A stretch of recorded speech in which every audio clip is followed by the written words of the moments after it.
have ownership documents, and where lucky, you must pursue this relentlessly. We have over time, as the Office of the Auditor General, reported and recommended in the years past that you be assisted by the National Land Commission and the Ministry of Lands to protect your land and to provide you with the titles, and I believe that progress is being made.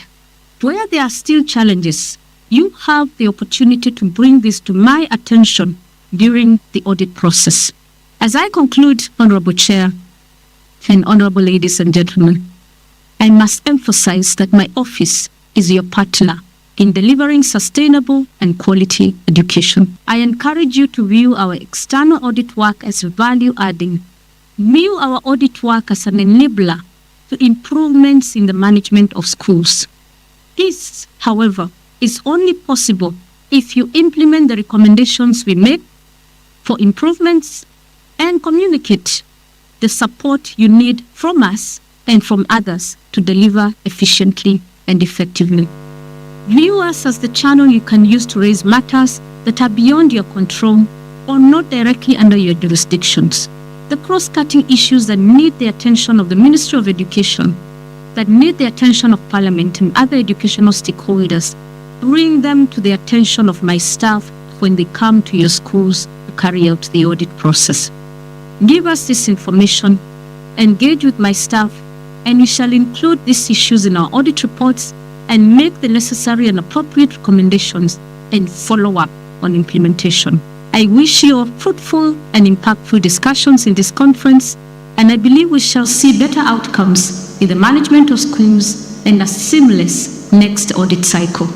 Chair, I will now request my deputy take you through the audit process, audit readiness, and how you can safeguard school funds and enhance transparency and accountability in the management of the education system in our country. I thank you for inviting me. Let's appreciate the Auditor General. We'll be able to avail the clip through KESSHA Secretariat so that you can listen in. I know because you are trainers, these are the exam areas. When we come, if you pay attention to those specific areas, insights where the Auditor General has spoken to, then you'll not have a problem.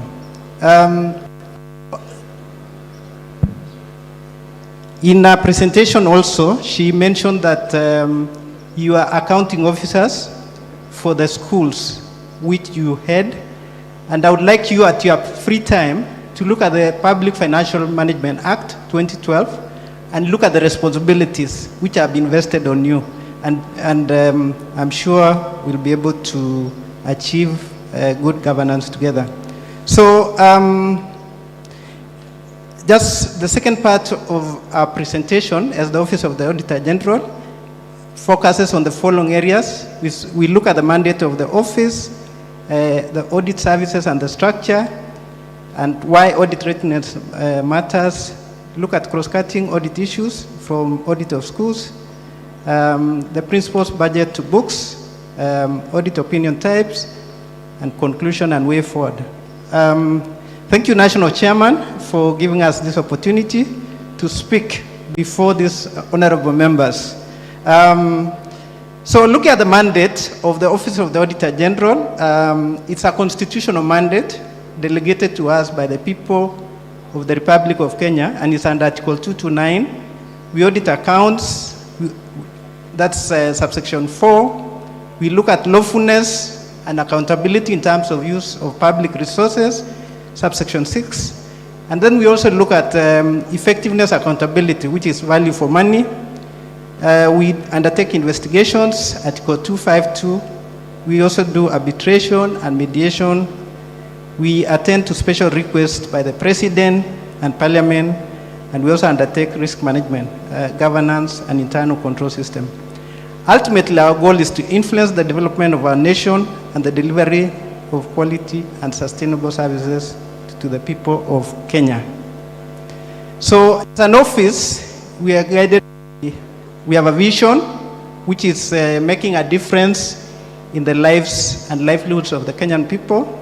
And how do we achieve this? We achieve this by providing audit services that impact on effective and sustainable service delivery.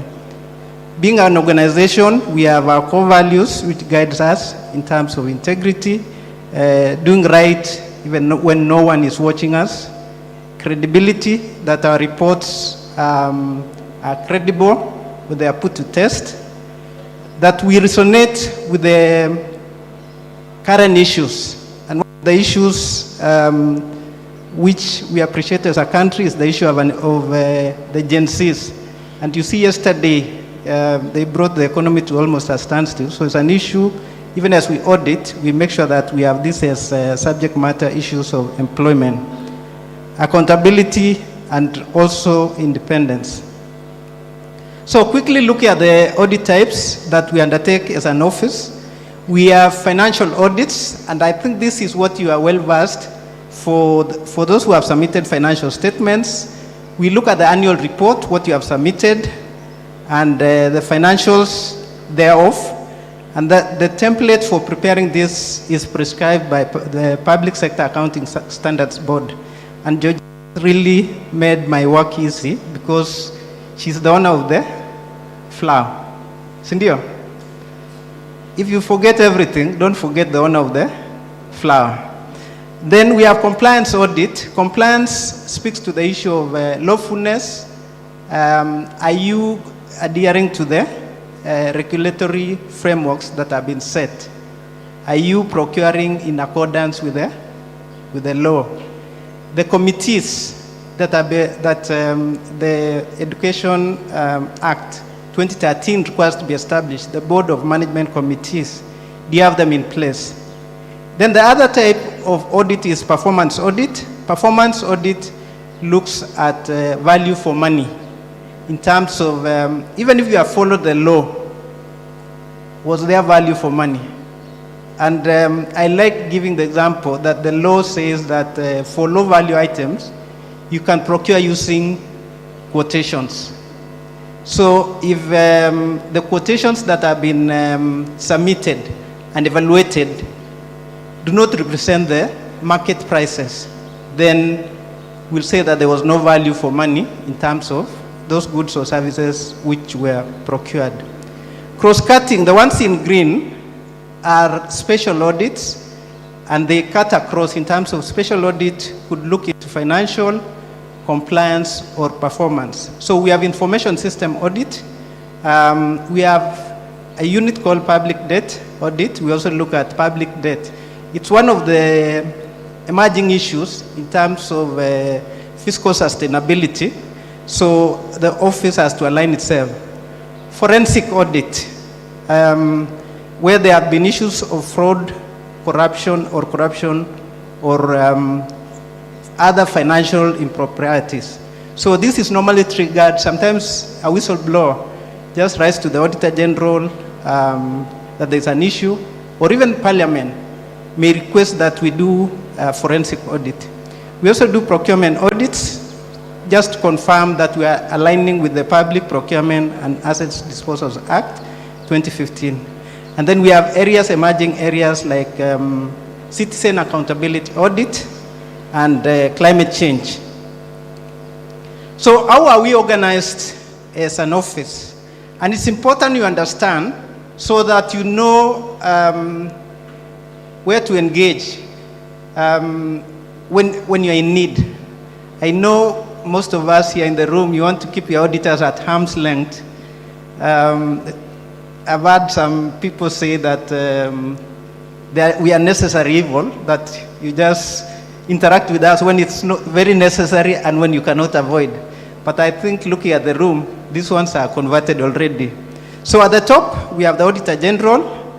Then we have departments, we have financial audit services, we have specialized audit, and we have corporate services. Then we have directorates which report directly to the Auditor General. So my focus will be mainly on financial audit services.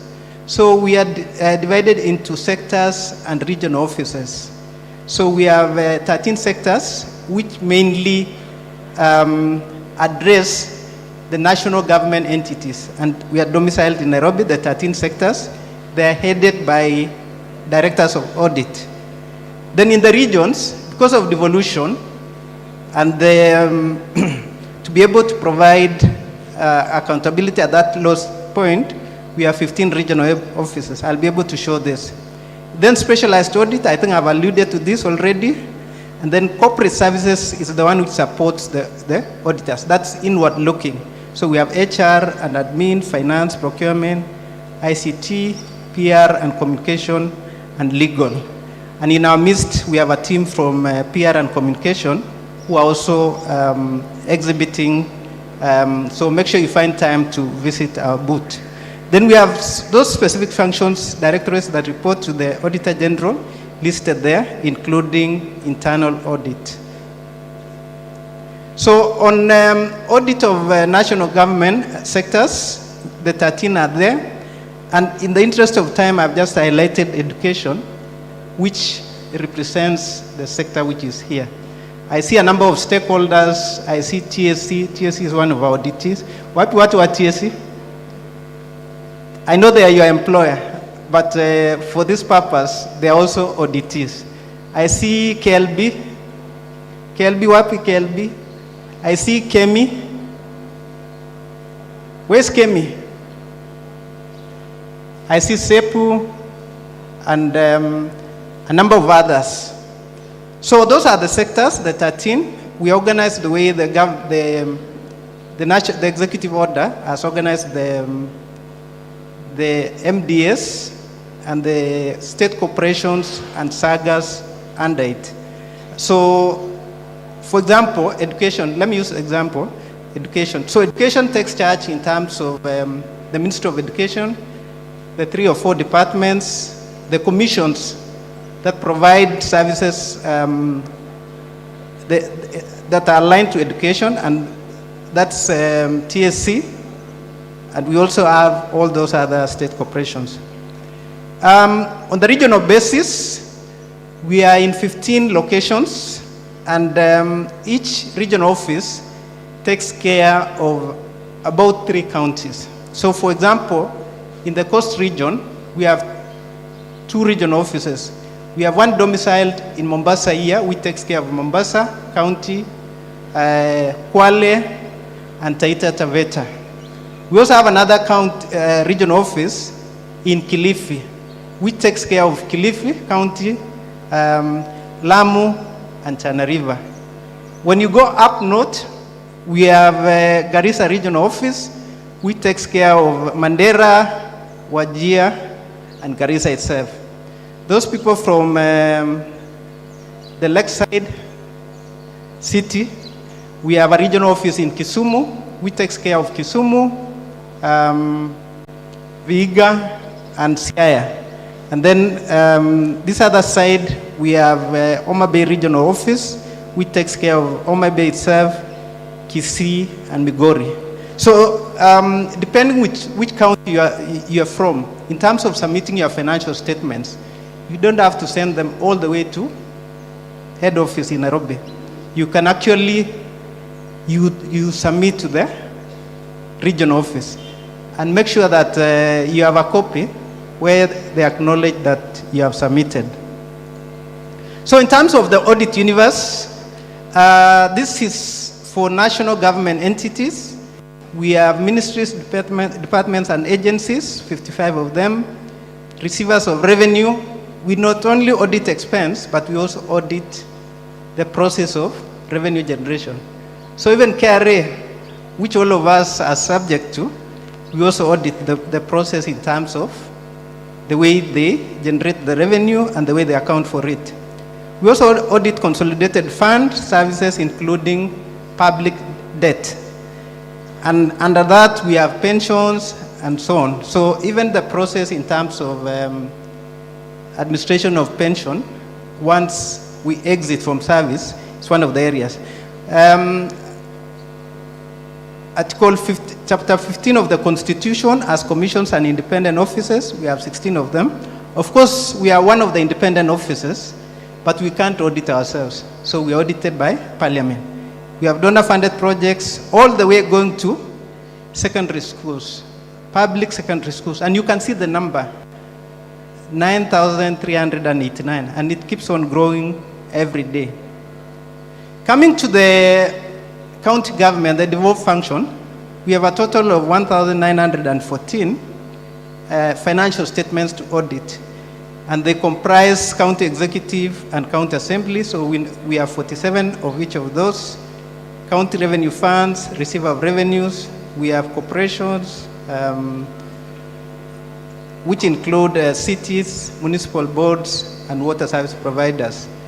We have also TVETs, the ones under the county, the VTCs, vocational training centers, not the TVCs. Remember, TVCs are at the national level. And then we have level 4 and level 5 hospitals. Of course, with the enactment of the Facility Financing Act, level 2 and level 3 hospitals will prepare financial statements soon, so we expect these numbers to grow. Now, coming to the audit process, and it's very important. Now, this is exam. So, these are the areas where the exam will come from. Please pay a lot of attention. We'll be able to share these slides, so just take the necessary notes which you need. So the audit process begins with the audit planning. Audit planning means when we receive your financial statements, we interact with them. We look at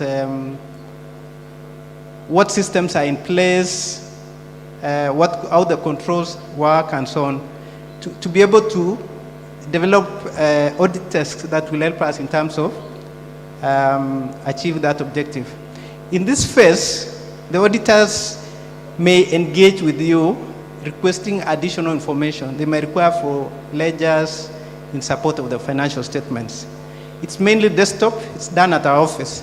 The next phase is audit execution, which is mainly done at your premises in the schools. So we send a team of 3 to 4 auditors. They are there for 1 to 2 weeks, depending on the scope of the work. And in that process, they're able to review documents, perform substantive tests, request for documents, review, and they're able to document if there are any exceptions. Then there's the reporting phase in terms of now the management letter, which is issued, the draft audit report, and then finally, the final report, which is issued by the Auditor General and sent to the Parliament. And then there's the issue of follow-up. Follow-up is now there when you are called to appear before PIC. Let me see by a show of hands, those in the room who have been audited and have been called to appear before PIC.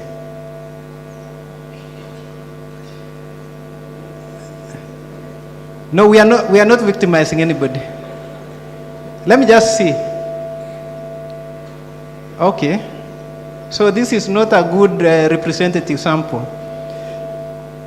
So in terms of the process, so the process begins with the letter of understanding with the management, which gives the deliverables or expectations of the Auditor General and you yourself as the auditees. It also gives timelines. So we do an entry meeting. That's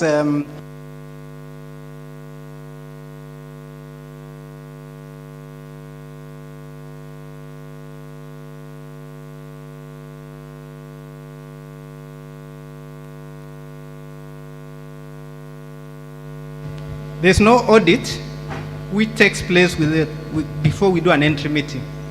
So if you get somebody saying they want to perform an audit and there's been no formal entry meeting, then you may want to check the authenticity. Then in the process of executing, we come up with audit queries and feedback.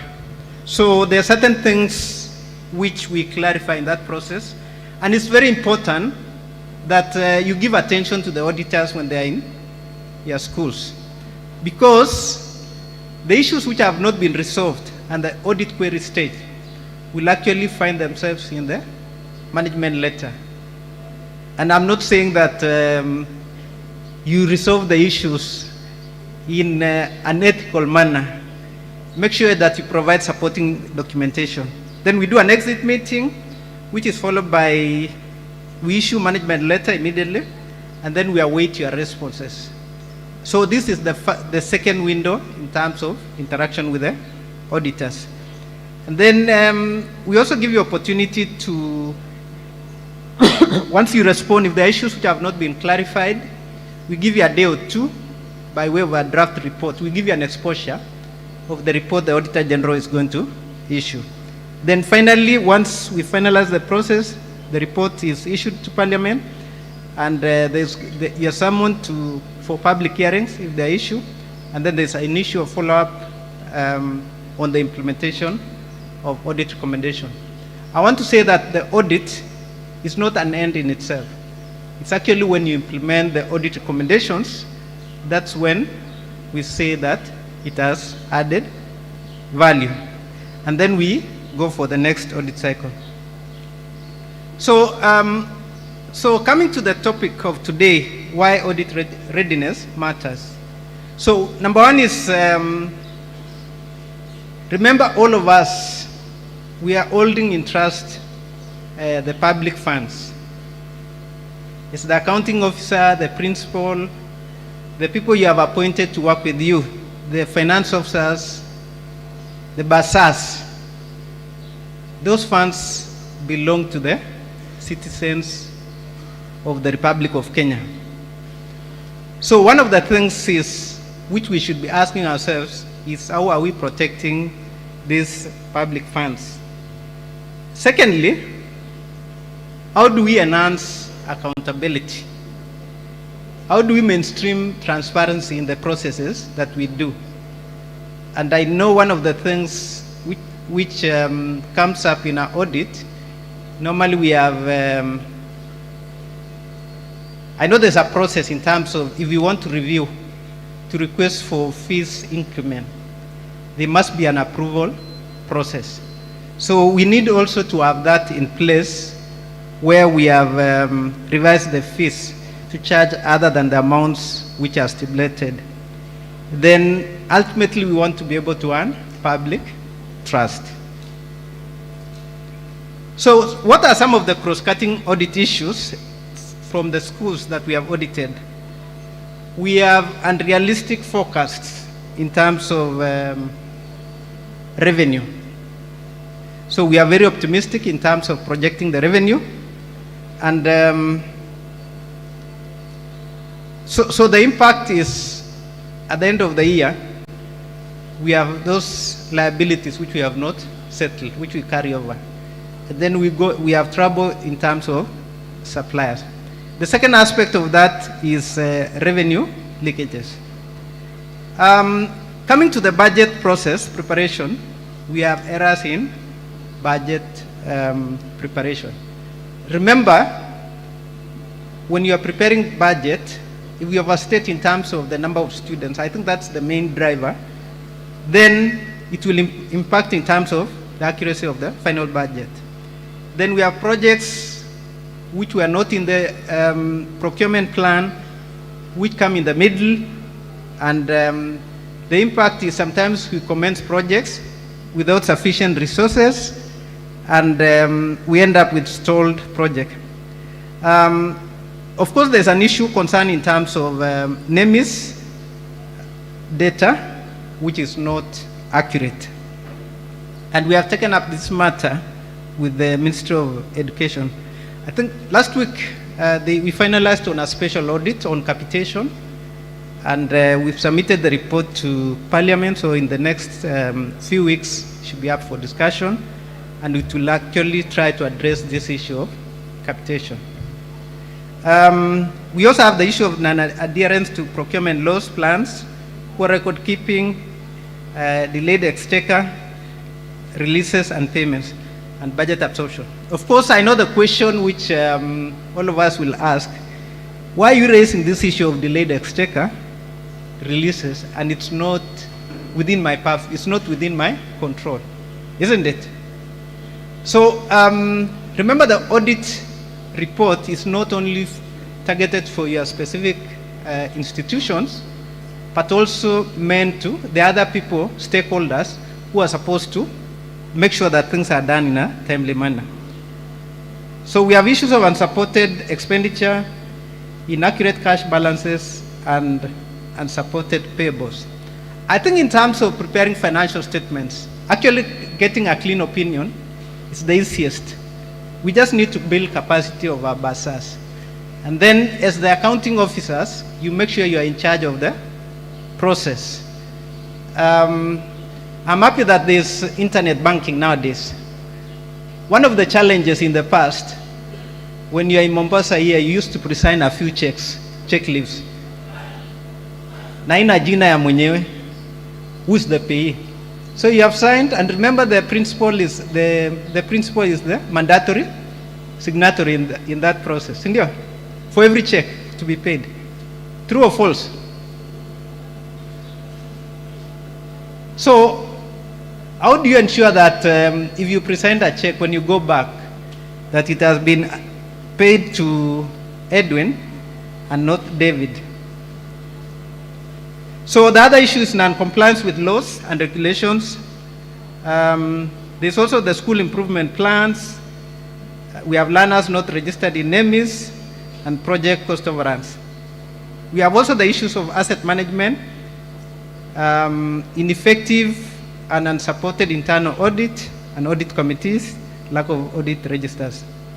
So, so that we avoid these pitfalls, what should we do? So for compliance issues, let's adhere to the Ministry of Education guidelines, the PFM Act, and Public Procurement and Disposals Act. If you have challenge in terms of interpreting the Public Procurement and Assets Disposals Act, we have government institutions within your sub-counties, for example. So you could be having a TVET, which is well established. The law allows you, there's some specific section which allows you to ride on that. The second aspect is transparency. Let's maintain clear, accurate financial records, student enrollments, and NEMIS data. And I want to tell you that, I want to give you a hint. If you wait until the last month, and that's when you are preparing to compile your financial statements, you'll never get it right. It's just like the syllabus, which is supposed to be covered in 4 years, but it's divided into annual, what you cover in Form 1. Let me talk about 844 because that's what is very clear in my mind. Form 1, Form 2, Form 3, Form 4. Even Form 4, you want to be able to cover everything. Is it possible? Will you get good results? So even as you do those transactions on a day-to-day basis, what we advise is if you have a project, for example, make sure that the first document in that file is the requisition. And then you have the approval of SIC, the board approval, and then the bill of quantities, the advertisement, and so on. Then there's the issue of accountability. There's the issue of accountability. So ensure all transactions are traceable and justifiable and timely reconciliations.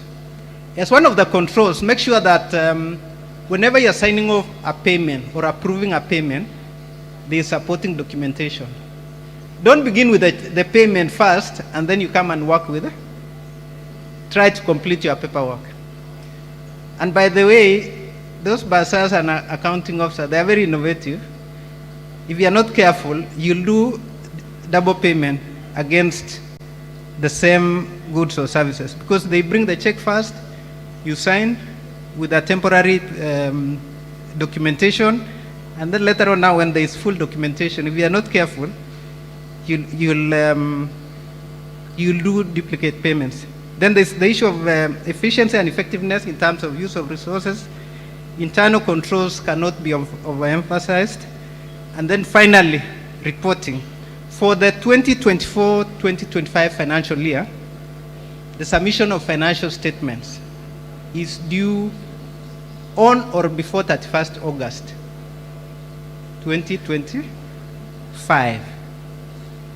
And if you bring even a day later, you'll get a standard paragraph in terms of lawfulness on late submission of financial statements. And for us is to report the facts as they are.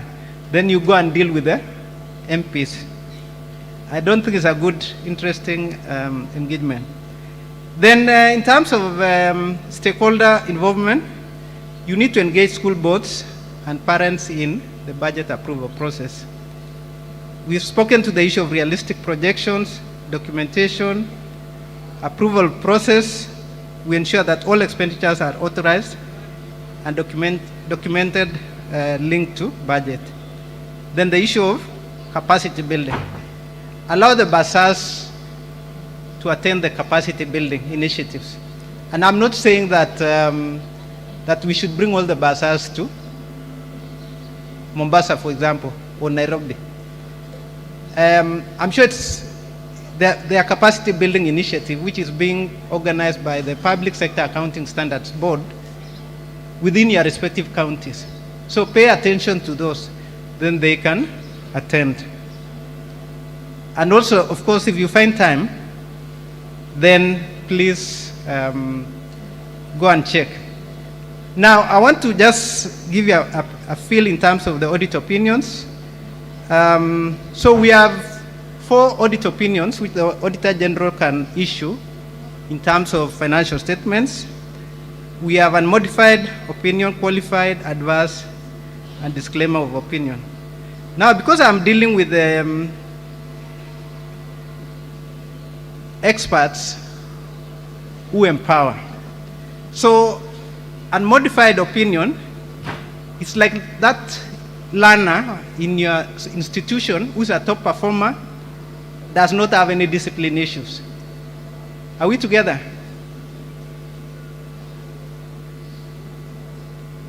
So that top performer, the one you want to nurture so that they give you those A grades. Then qualified opinion is that learner maybe has a few issues, but they are not significant. So that's a qualified opinion. I know sometimes some principals have asked us, why are you giving me unqualified? And yet there's a qualified opinion. Unqualified is the unmodified, it's the best. It's that top performer learner in your school. Then adverse opinion is when there are significant issues in terms of material, misstatements, and they are cross-cutting. So for example, if we go back to the analogy of the learner, it's that learner you are suspending. You say, go home until you bring your parent or your guardian. So if you are in adverse, you are in that window of suspension. Then disclaimer is where the numbers, the figures in the financial statements cannot be supported, or there is no supporting information. When you are told to provide the supporting ledgers and so on, you are not able to provide to the auditors. So that one is a candidate for. If your learner is in that level, after suspension, what happens? Expulsion. I don't know whether we are connecting with this properly. I was trying to bring an analogy which resonates with you. So if you get a disclaimer of opinion, we might as well ask the people who are concerned to expel you from that school. So in conclusion, what are the key takeaways? One is audit readiness ensures transparency, compliance, and public trust. And as the Office of the Auditor General, we are committed in supporting schools to safeguard public funds. Don't look at us with that eye that we've come to make your life difficult. We have our job, and you also have your job. So we just want to make sure that we are doing this and enhancing accountability. So our call to action is let's adopt the audit readiness principles that have been shared. Number 2 is proactively prepare for upcoming audits. And number 3, very importantly, is act on audit recommendations. So thank you very much, and we really appreciate this opportunity to share. They say learning is a continuous process. Chinese say learning goes on until the age of 81. When you are 81 years, you have sufficiently learned everything that you needed to learn. But the challenge is to remember. So when I look around this room, there's nobody who is in that age bracket. So thank you very much. I see the other speakers have come, and in the interest of time, we look forward to more interactions and opportunities to share more. Thank you very much. God bless.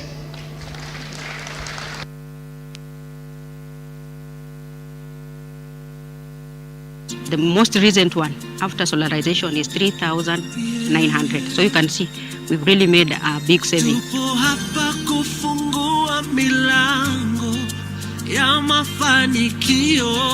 My name is Metrin Wamalwa, the principal of Friends School of Girls. This beautiful. Thank you, sir.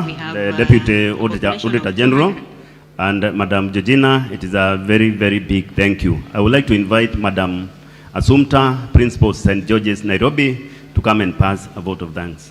Karibu, Madam. In the meantime, we are also going to present a gift to our chief guest.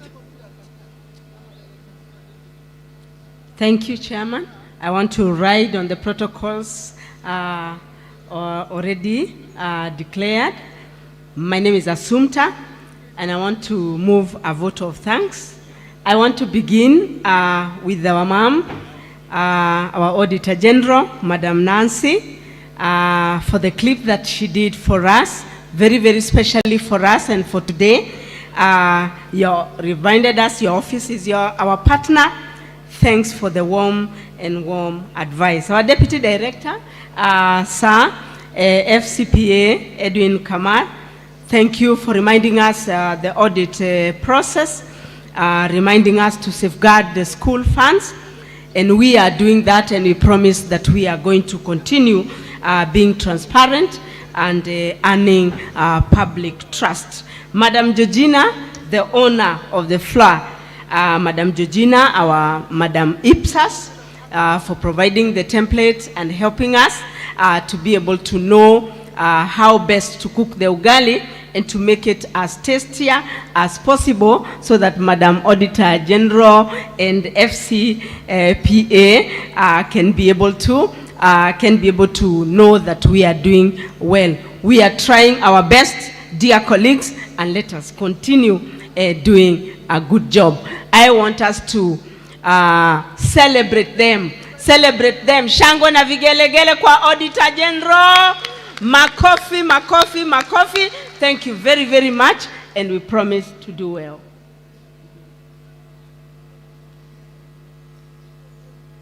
Thank you. Now we're going to present a gift. They're going to receive on behalf of the Auditor General.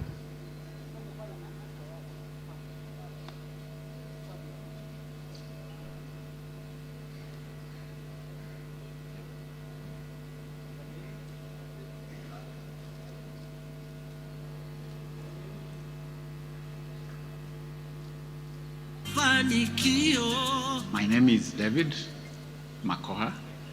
I am the principal of Foresto SA Secondary School. Foresto SA Secondary School is a mixed day school in Lugari sub-county. It has currently an enrollment of 562 students. Why we chose the solar way, we do realize we are spending quite a lot of money every month on electricity bills, an average of about 50,000 per month. And for a purely day school, that's a bit high. And that's basically why we wanted to do the solar, save on costs, and also be able to avoid also the inconveniences of the power shortages. It's a fairly new concept around here. One, we have a very reliable source of power. We don't experience blackouts anymore, day and night. we consider partnerships as very, very key in this project. Through Kenya Commercial Bank, the school was given a facility, very soft facility, a soft loan at a very low interest rate. And that facility enabled us to get the power actually at no deposit, at no cost. So for us, that is very, very key, and we want to take this opportunity to thank KCB Group for that initiative. Now, I would really recommend solar energy, green energy. Being a principal, I know the experiences other colleagues are going through. This is the way to go. Going solar, going green. Because I know all schools are experiencing difficulties in terms of capitation. And so green energy is one sure way of reducing the cost of running schools. Phase 1 is through, that we have enough light in the school. Now phase 2, we now want to stop cutting trees for cooking in the kitchen.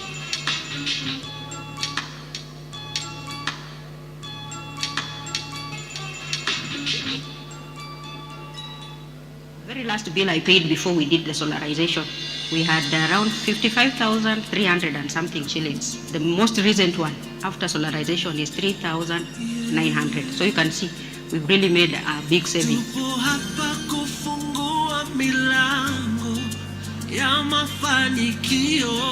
My name is Metrin Wamalwa, the principal of Friends School of Girls, this beautiful school. We have a population of 261 girls. We've had challenges in the past.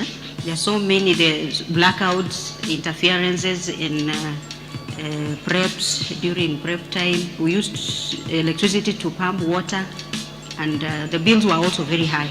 So we were thinking about a solar-powered water pump. That's how we just stumbled on this solution. We've had a lot of benefit actually, because nowadays there are no interruptions during prep. The bills are very low. We are not the only beneficiaries. Apart from what we are enjoying here, we are also helping schools around. Like in this week alone, there was some NEC exam going on for the comprehensive students, grade 9. And they had, the schools around did not have power. So they had to come here and we have facilitated them. When I entered this office of the principal, we had a very high bill, 340,000. And with a population of 300 girls, it was a real challenge. And that was not the only bill that we had. KCB brought on board Sentimental Energy Solutions. They came and did the assessment. They gave us the bills. And then we requested KCB to come in and finance us. We are very grateful, and now here we are, very happy. We have a storage tank. Now we have solar panels, courtesy of KCB.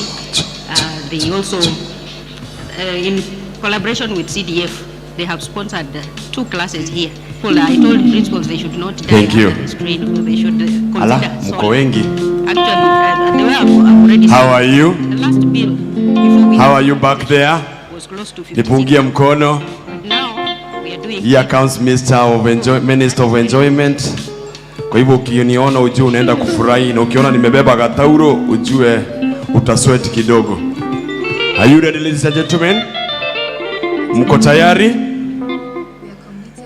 Nego kena, nego kena.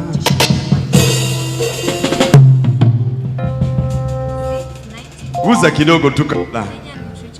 Yes, sike. Nego kena.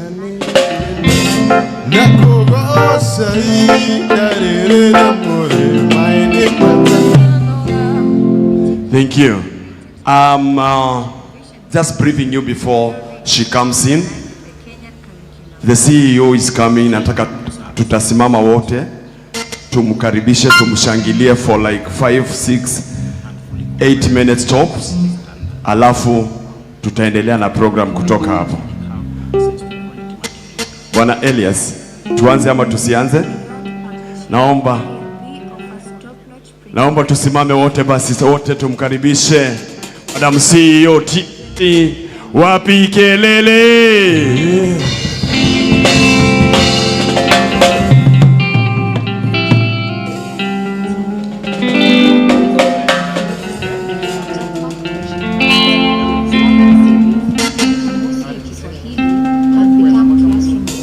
Sasa bado nataka hold on there. I want to hear from Achilia. Naomba huko nyuma mbele hapa, piga makofi, makofi, makofi, makofi. 1.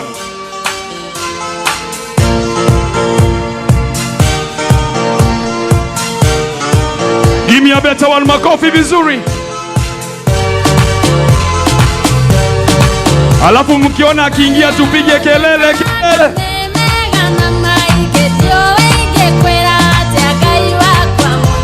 Are you ready? In a 1, 2, 3, 4. 1, 2. Apigela.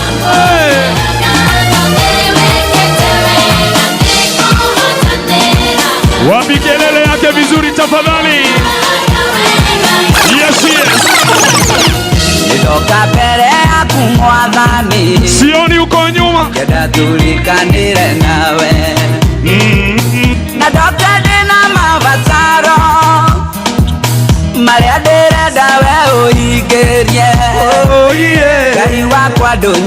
Simama kila mtu, twende, twende.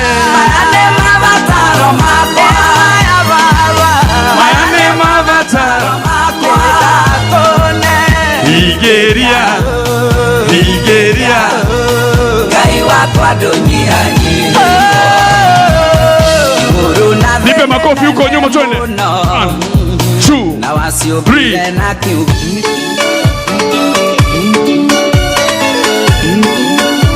Tunaenda juu, chini, juu, chini, juu, chini, juu, chini, juu.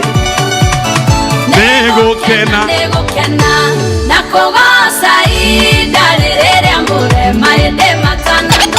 Nego kena nakogosa idalere ambure maede matana noga. Tigane weto kereke chokeria otoye tanaya nao. Ide wa maro maito tigane weto kereke. Tunafanya hivi, mikono juu, juu, kichwa, bega, alafu juu, kichwa, bega, twende hivyo tu. 1, 2, 3, twende.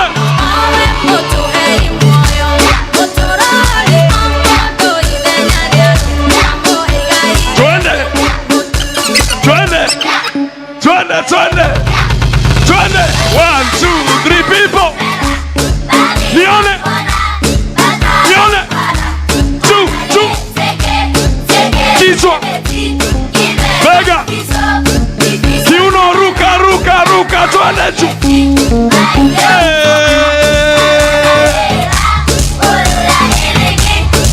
Twende, twende, twende, twende watu.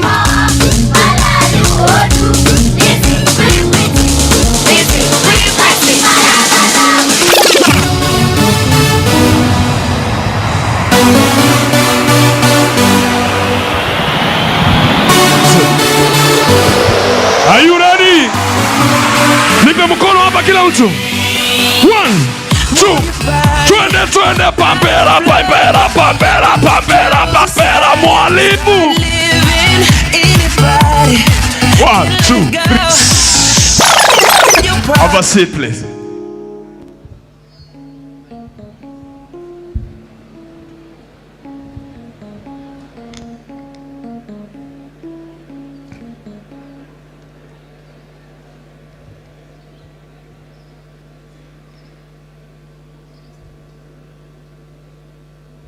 Thank you so much, the entertainment team, for that. So the outgoing CEO, Teacher Service Commission, the Group CEO, KCB, directors from Teacher Service Commission and Ministry of Education,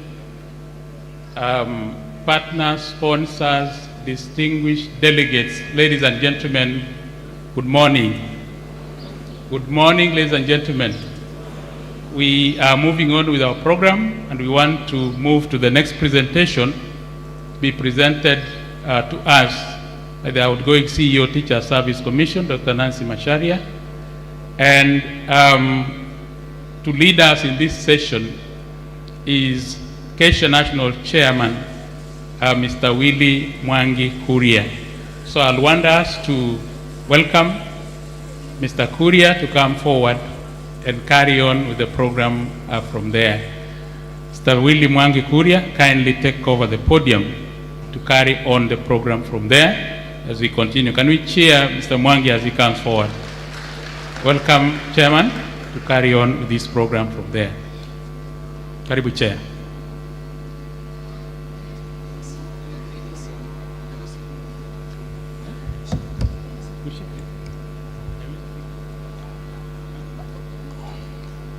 The Teacher Service Commission CEO, the TSC directors with us today, of course starting with the regional director of this region, Mr. Nganga, and all other directors present, KCB Group CEO, Mr. Paul Russo, directors from the Ministry of Education, our partners with us, all who are here and making this conference a success, our sponsors,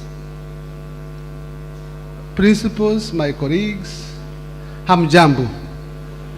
Hamjambo. God is good all the time. Thank you very much. So this morning we are receiving the CEO of Teacher Service Commission, and we are happy because she has come. I believe this is maybe her last speech with us before she exits service. And therefore, we are going to have a number of activities today to celebrate her. So be patient, and when you are called about to do anything, you do it. When you are told to jump, you jump. When you are told to sit, you sit. When you are told to dance, you dance. To see watu wamekaa hivi kwa ugumu. Sasa takuwa mgumu huko kwa shule, sasa hapa uwe mgumu tena. Hapa to relax kidogo. So karibu sana CEO, we are happy that you have found the time to come and share this day with us. I know you are relaxing at home. So even finding time to come and be with us, we don't take it for granted. We are very happy. Thank you so much for coming. Thank you so much the directors, both from the Minister and the Teacher Service Commission, also for finding time to be here with us. Now before I start, of course we have so many of our partners, and I would like you first and foremost to appreciate the presence of the Group CEO of KCB, Mr. Paul Russo. And I have always said that KCB is our title sponsor. And yesterday I said that the KCB recognizes that schools have problems, challenges. So even when we see the boards of management say that we have to go this above what is prescribed, KCB actually obeys. Not like other sponsors who stick to what the government says 10 years ago. They understand that times have changed 10 years ago. So we are really happy because of the KCB. Yesterday I also said that as our title sponsor, they gave us 25 million to run this conference. So we really want to appreciate that.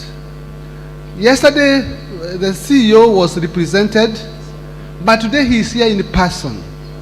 So I want to call him for 1 or 2 minutes to greet you, as also in recognition of the Teacher Service Commission that Madam is here. Karibu sana CEO, say hi to these people. Tumpigie makofi, the CEO, KCB. This is our title sponsor. Tumpigie makofi mpaka afike hapa. Tuendelee tena, tuongeze kidogo. Karibu sana sir for finding time to be with us today. Karibu.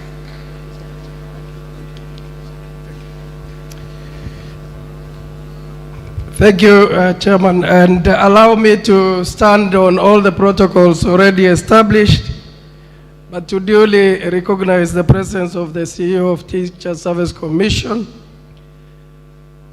My name is Paul Russo, the Group Chief Executive Officer of KCB Group PLC. It's really humbling to be here for two reasons. And I said my team has done a very good job yesterday and they continue to do a very good job. But some of you, CEO, some of those in the room sent me messages and says, you keep promising that you will come. And I said I must come because amongst yourselves are actually classmates, schoolmates, and village mates. And I recognize the role that principals play. And I still remember the words of principals, the like of Kimani, the late, may his soul rest in peace, of Mangu High School, that keeps some of us going. I'll say a few things because I said to the chairman, I feel like that choir in Bomas, you know, the one that comes in briefly and entertains before, because I was not in the program today. I am grateful to get the platform. As KCB Group, we are partners with schools. We've demonstrated that capability, and we actually understand that unless we mold our children, then we don't have a future. And that's why, for example, the first pillar that I speak about is the foundation, and I know the MD will speak tomorrow, where every kid that we sponsor, we take them all the way to the university. It is one and only of the foundation education sponsorship. Number two is we also pick children once they finish high school, those that don't get to the university under our Tujiajiri program, to take them on a skill development program, and it's one of the most successful program. I'm sure Mendy will speak tomorrow about the Tujiajiri program and how that has been impactful. Secondly, I think we've had strong relationship in the banking, transactional banking, for lack of a better term. But of late, we've come to you as partners to say, in the difficult environment, and all of us are facing difficulty. Banking faces its own difficulty, schools and education facing their own difficulty. How do we work together to make a difference?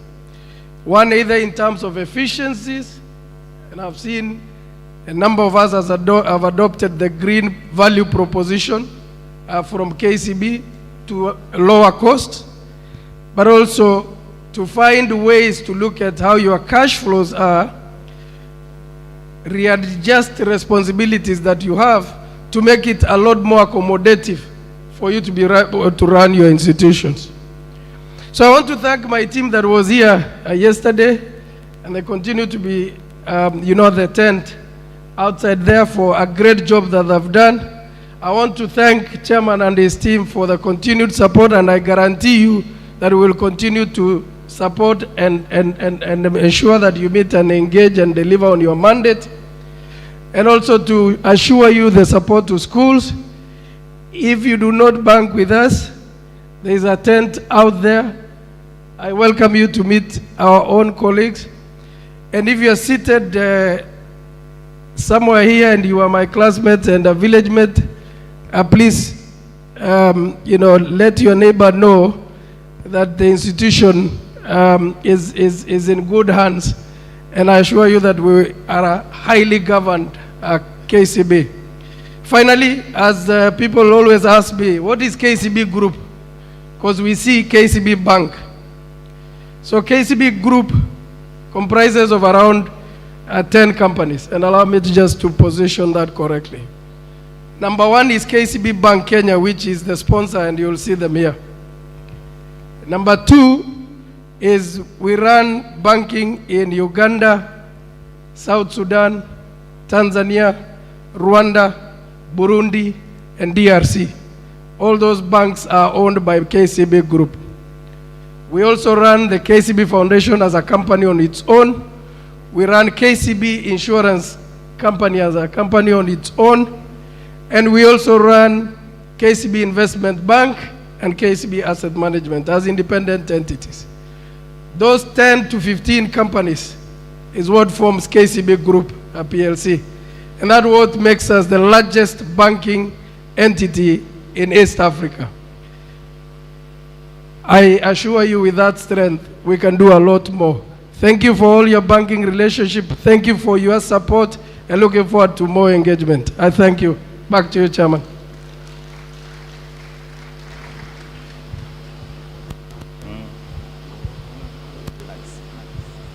Another applause for the Group CEO, KCB. Thank you very much, Mr. Paul Russo, for the continued partnership.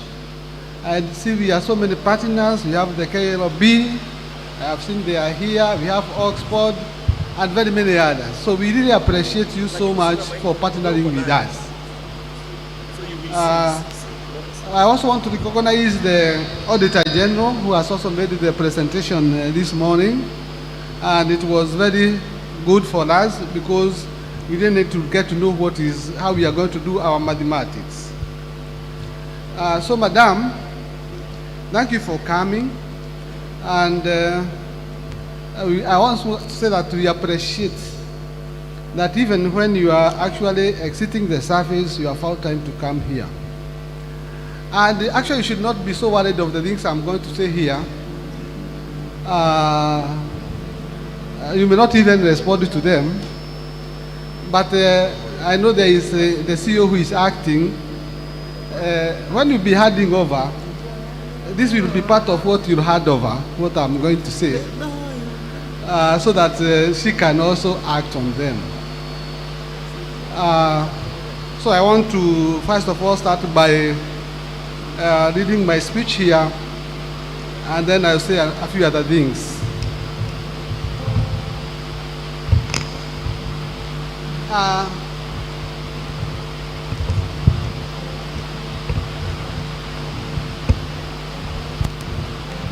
It is with a great pleasure, an immense sense of gratitude that I stand before you today to welcome you, Dr. Nancy Macharia, the outgoing Chief Executive Officer of the Teacher Service Commission, to the 48th KESSHA National Annual Conference. This year's theme, Embracing Pathways in Senior School Education, underscores our collective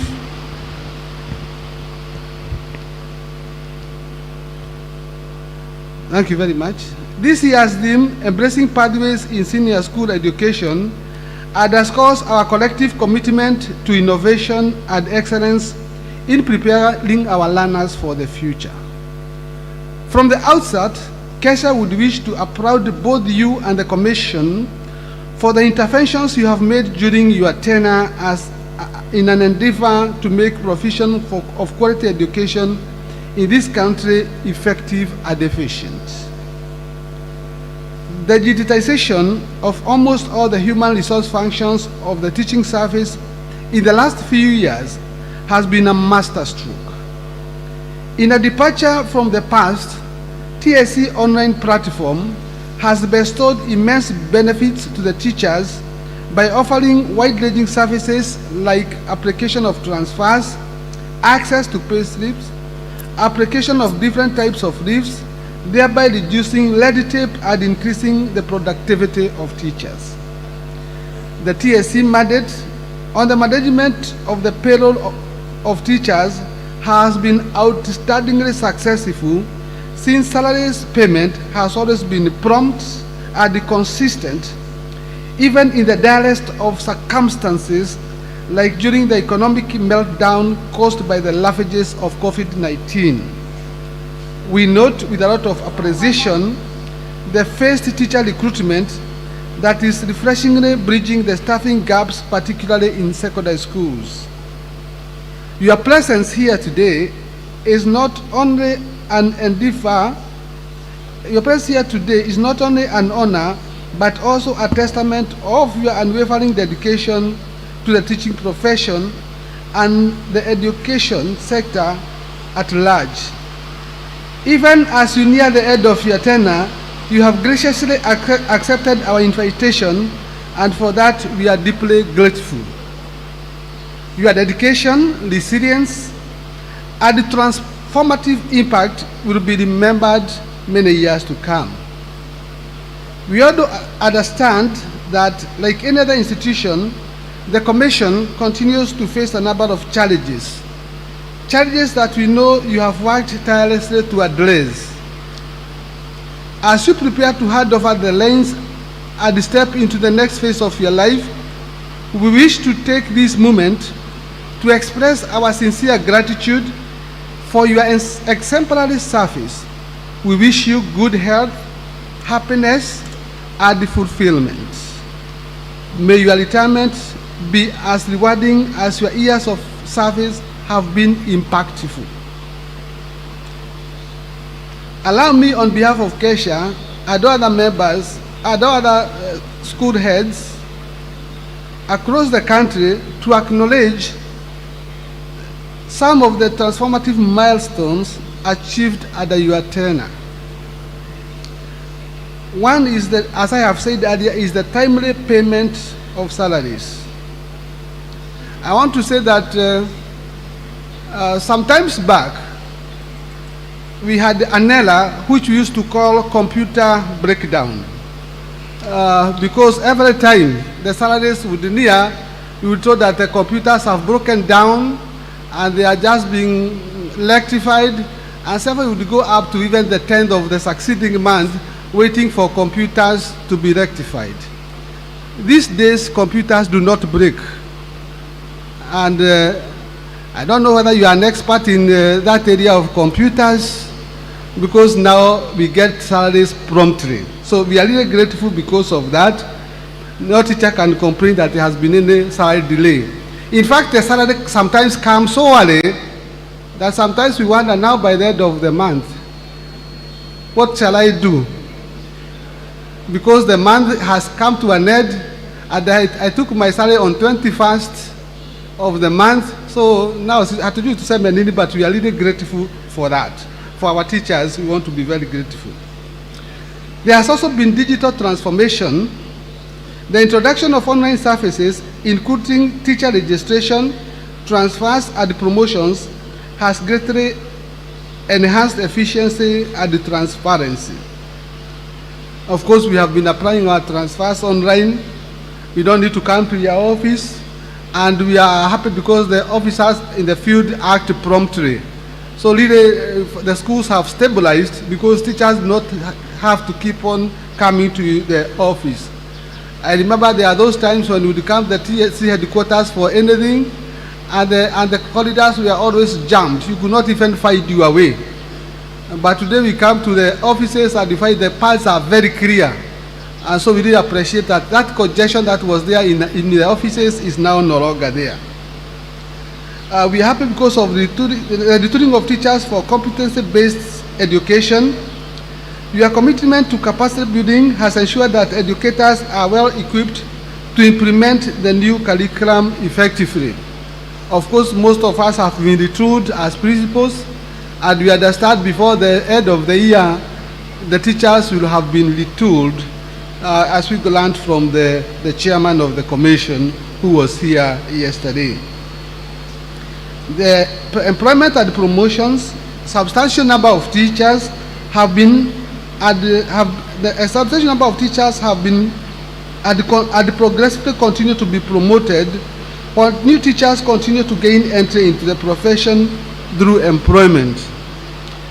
Of course, there is some times when we had no teacher recruitment, but through your negotiations, through your interventions, now we have been having cases of teachers being recruited every now and then, and we want to appreciate that.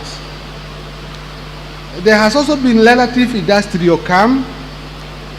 Through structured engagement with the teachers' unions, relative industrial calm and harmony has prevailed that has ensured that learning is not distracted.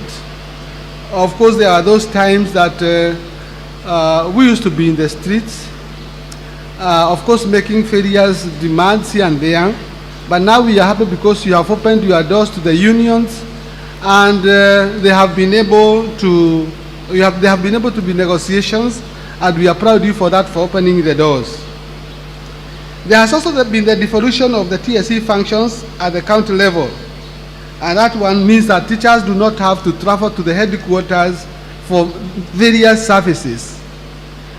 It is also imperative to know that the TPD issues in which the teachers had registered some discord had been addressed, and the cost of training would be a component of the government.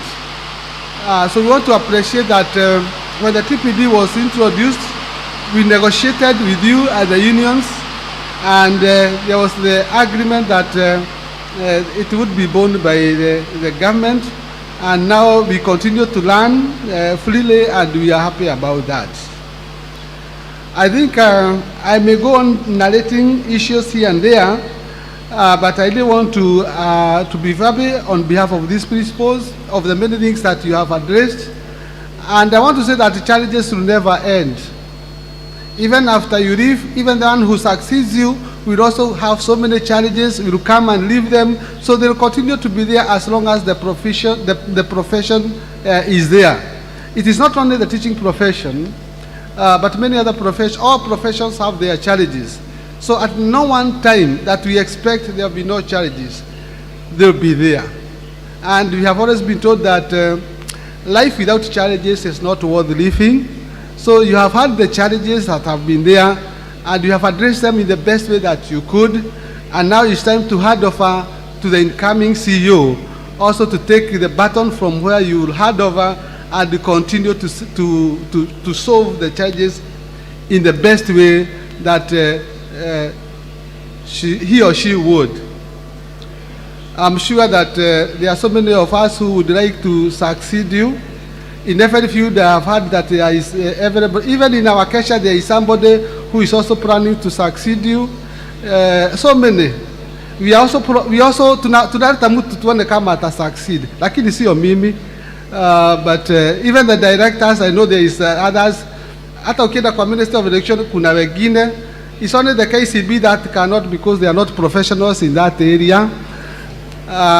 So hata ile NGC yangu kuna yule anataka succeed. The battle is great, but I'm sure one of them will succeed, and whoever succeeds, then utampea him, you give him the things or her the things that I want you actually to highlight. Kwa hivyo kama hana nguvu ya kutosha, kindly if you don't have the energy, don't apply, because we don't want any disappointment. While we celebrate these achievements, we also recognize that the challenges remain and which we believe are not insurmountable. We also believe that through your diplomacy, the issues here below are outlined and are not insufferable. One of them, Madam, is for these principals who are here. And even before I say much, I want to make it clear that we know you rely on funding from the Treasury, and therefore most of our issues we know are based on the funds available. But now these funds, of course, are negotiated by your office, and we are happy because you have been able to negotiate amid very difficult crisis. The challenge that first of all remains is that one of the principals here. I believe maybe 80% of these principals are in grade D3. And therefore, I want to say most of the principals in Kenya have stagnated in grade D3 for a long period, and therefore they need to be promoted so that we can boost their morale. And we really fear that we don't stay at D3 until retirement. We find that there is sometimes a long time when teachers have stagnated, the principals have stagnated, and we take note that in the Daily Nation of June 22, 2025, there was a story of a teacher stagnation. This teacher is from Nakuru, and he said that he had stagnated in one job group for 27 years. And therefore, we hope that the one who comes from will be able to address some of these issues as from where you have left. We know they had stagnation, even before you are coming, we know there had been stagnation. We know the issues of stagnation should be the first to be addressed so that people do not stagnate in one job group for a very long time. The other issue that we hope that you're going to hand over to the next CEO is the issue of teachers' promotion up to job group R. We know that in the public service, they go in job group S, job group T, but for us the D5 equivalent to R, that is where tunafika. So ukifika D5, when you are maybe 45 years, it means you have to stay for the next 45 years, 15 years. And therefore we are saying it is good that the job group for principals also to be also extended to the other job groups so that we can even go to D6, even D7. This is going to motivate those who are almost there, and it is going to open the route for others to move up. Madam, maybe the other main issue that is challenging us is the issue of acting principals. You find that we have so many acting principals across the country, even the deputy principals, those who are acting. The other day, there was the effort of promoting teachers, and the period was scaled down for some even to 6 months to move to the next job group. And later on, it was decided for some. And I want to say there is somebody who said that he'll never come to this conference as long as I'm there, because they felt that I'm one of those who say that this is not right. I want to repeat here that actually I'm one of those who felt it is not right. And why so is because it was not for principals, but it was for all the teachers. Because we were saying that the hardship areas, we felt that if the teachers in hardship areas would move to the next job group after every 3 years, and those in other parts of the country would have to wait for 3 years, we felt it was not right. You can imagine you educate a student, he joins teaching, goes to a hardship area, and every 6 months he goes to the next job group while you wait for 3 years. Within a few years, that student of yours atakuja akupite aende mbele. So it was on the basis that let us not discriminate. That is why we, among others, said that. But we want to say this now, and that was the view of the majority of the teachers, that all those principals who are in acting capacity, we would wish that their promotions would be fast-tracked, because they already managed to be principals. So there means that there is something that the commission has found that they are able to do. So we would wish that all the principals, regardless of which part of the country they are, if their promotions was fast-tracked, maybe they can be promoted, all of them, in the form of that they are acting, so that each one can be able to move to the next job group. Because there are principals in D1. There are even principals in C5. And we know that D3 is the first position or the job group that principals should be. So those ones in below D3, maybe it can be fast-tracked so that maybe after every 1 year, they move to the next job group. Kwa sababu, walipewa hii position because hata commission haikupata mtu mwingine. That is why they were given these positions. And we find that sometimes it's very motivating. When I've been acting as a principal, I acted for 3 years, and then mtu mwingine analetwa. Sasa, these students knew I was the year principal. and then Nabu at and your dog. You just feel it is a bit degrading. You feel not okay. And therefore, Madam, as far as the acting principals are concerned, would like that something be done, their promotions are fast-tracked, so that they move fast, so that wafike your position here D3, so that they can now be substantive principals, but not only being deployed, because we understand they have been deployed as at now. Madam, we also would like a clarification, because we had been told by the commission staffing that once you are acting and you act for 6 months, that now you cannot be removed after you have acted for 6 months, but on the ground we find that things are different. So we really do not understand the position as to that. Apart from the principals, it is the same case for the deputies. Most of them have Fikisha grade D1, and those who are Fikisha, almost all of them are in D1. We would also like their promotions to be fast-tracked. On the issues of promotion, Madam, yesterday we had the minister here for education and the Teacher Service Commission chairman, and we say that we are happy because teachers are being promoted. They have been promoted 25,000, and we understand it is because of the funds. But our population is over 450,000. So when we have 25,000 promoted, because we are so many, it is almost not felt.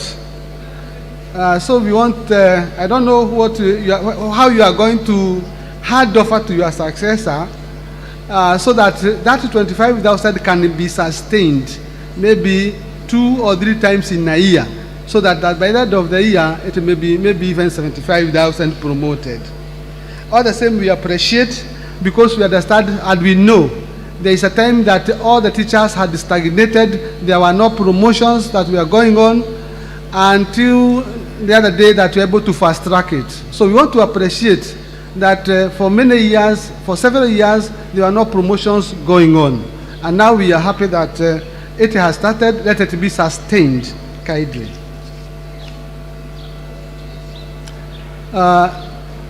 On the issues of promotion, and I did talking of promotions because it is the only way you can get an extra coin now. We have to wait for 3 years once you have been promoted to go to the other job group. We are asking, is it possible that something be done so at least it can be 2 years instead of 3 years?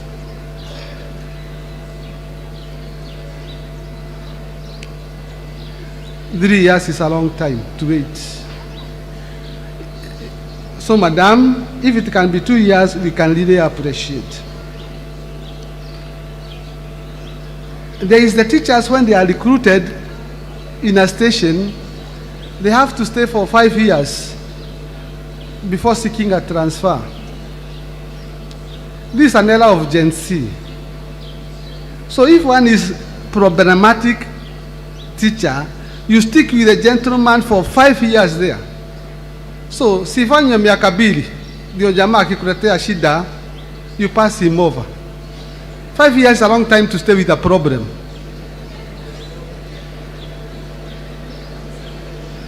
And we are telling you, Madam, that these young teachers can be a problem sometimes.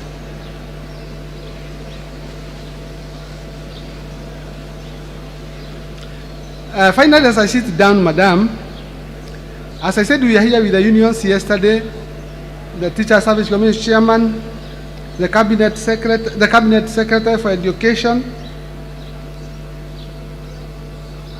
and KUPPET. After the meeting, we met, and I gave each one of them, the KUPPET, the Chairman TIC, the Minister, I gave them the job groups and the salaries, comparing teachers and other professions. I do not want to say it public, and I also will give you so that you can hand over to the incoming person, so that you can see the disparity that is there between teachers and those other professions, because it is great. So we are saying this. In the CBA that we are told will be signed soon, we are asking that it will be signed. The last one was non-monetary.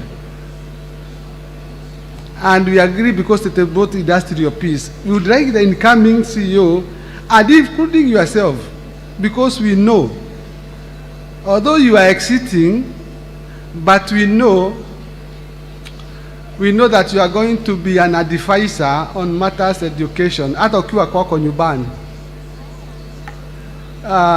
Once advice is sought on this CBA, kindly, we want to see that the gap, the disparity among various members of the job groups is actually addressed. Yesterday we saw, for example, a graduate will start at 51,000 including salaries. A nurse of the same job group is starting at 100,000. So it's half. So those, I know it is a medical field, but these nurses, they cannot be there if you did not teach them. And there are so many of them outlined there.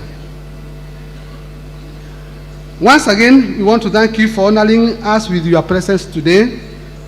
To all our delegates, let us make the most of this conference as we deliberate on the future of the senior school education. I said I'm not going to tell you very many things, and therefore I think I have come to the conclusion of my address. As I said, I think I'll hand you over this so that you can hand over to your successor. If the successor will be in KESHA, I'm happy that I also addressed him or her who is here, if you are the one. So the madam will not have a difficult time, because after we umesikia. Madam, I want to say again, we are very excited by your presence here today. And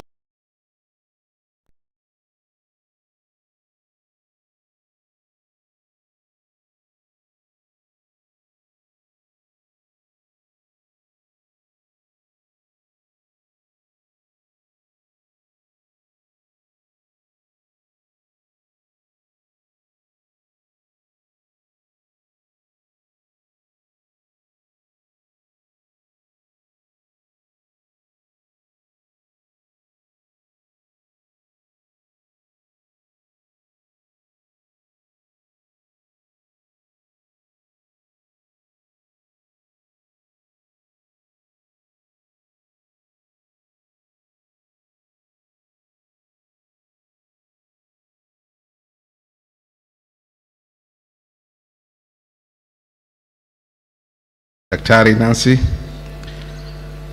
all the directors present from Teacher Service Commission. Thank you, brother. Thank you. Our partners from KCB, distinguished invited guest directors from all the departments, from the ministry and TSC. Assalamu alaikum. God is good. And all the time, I would like to thank my brother Korea for this opportunity. My name is Fuad Ali. Ali is the national chairman for KESSHA. I just took over the office beginning of this year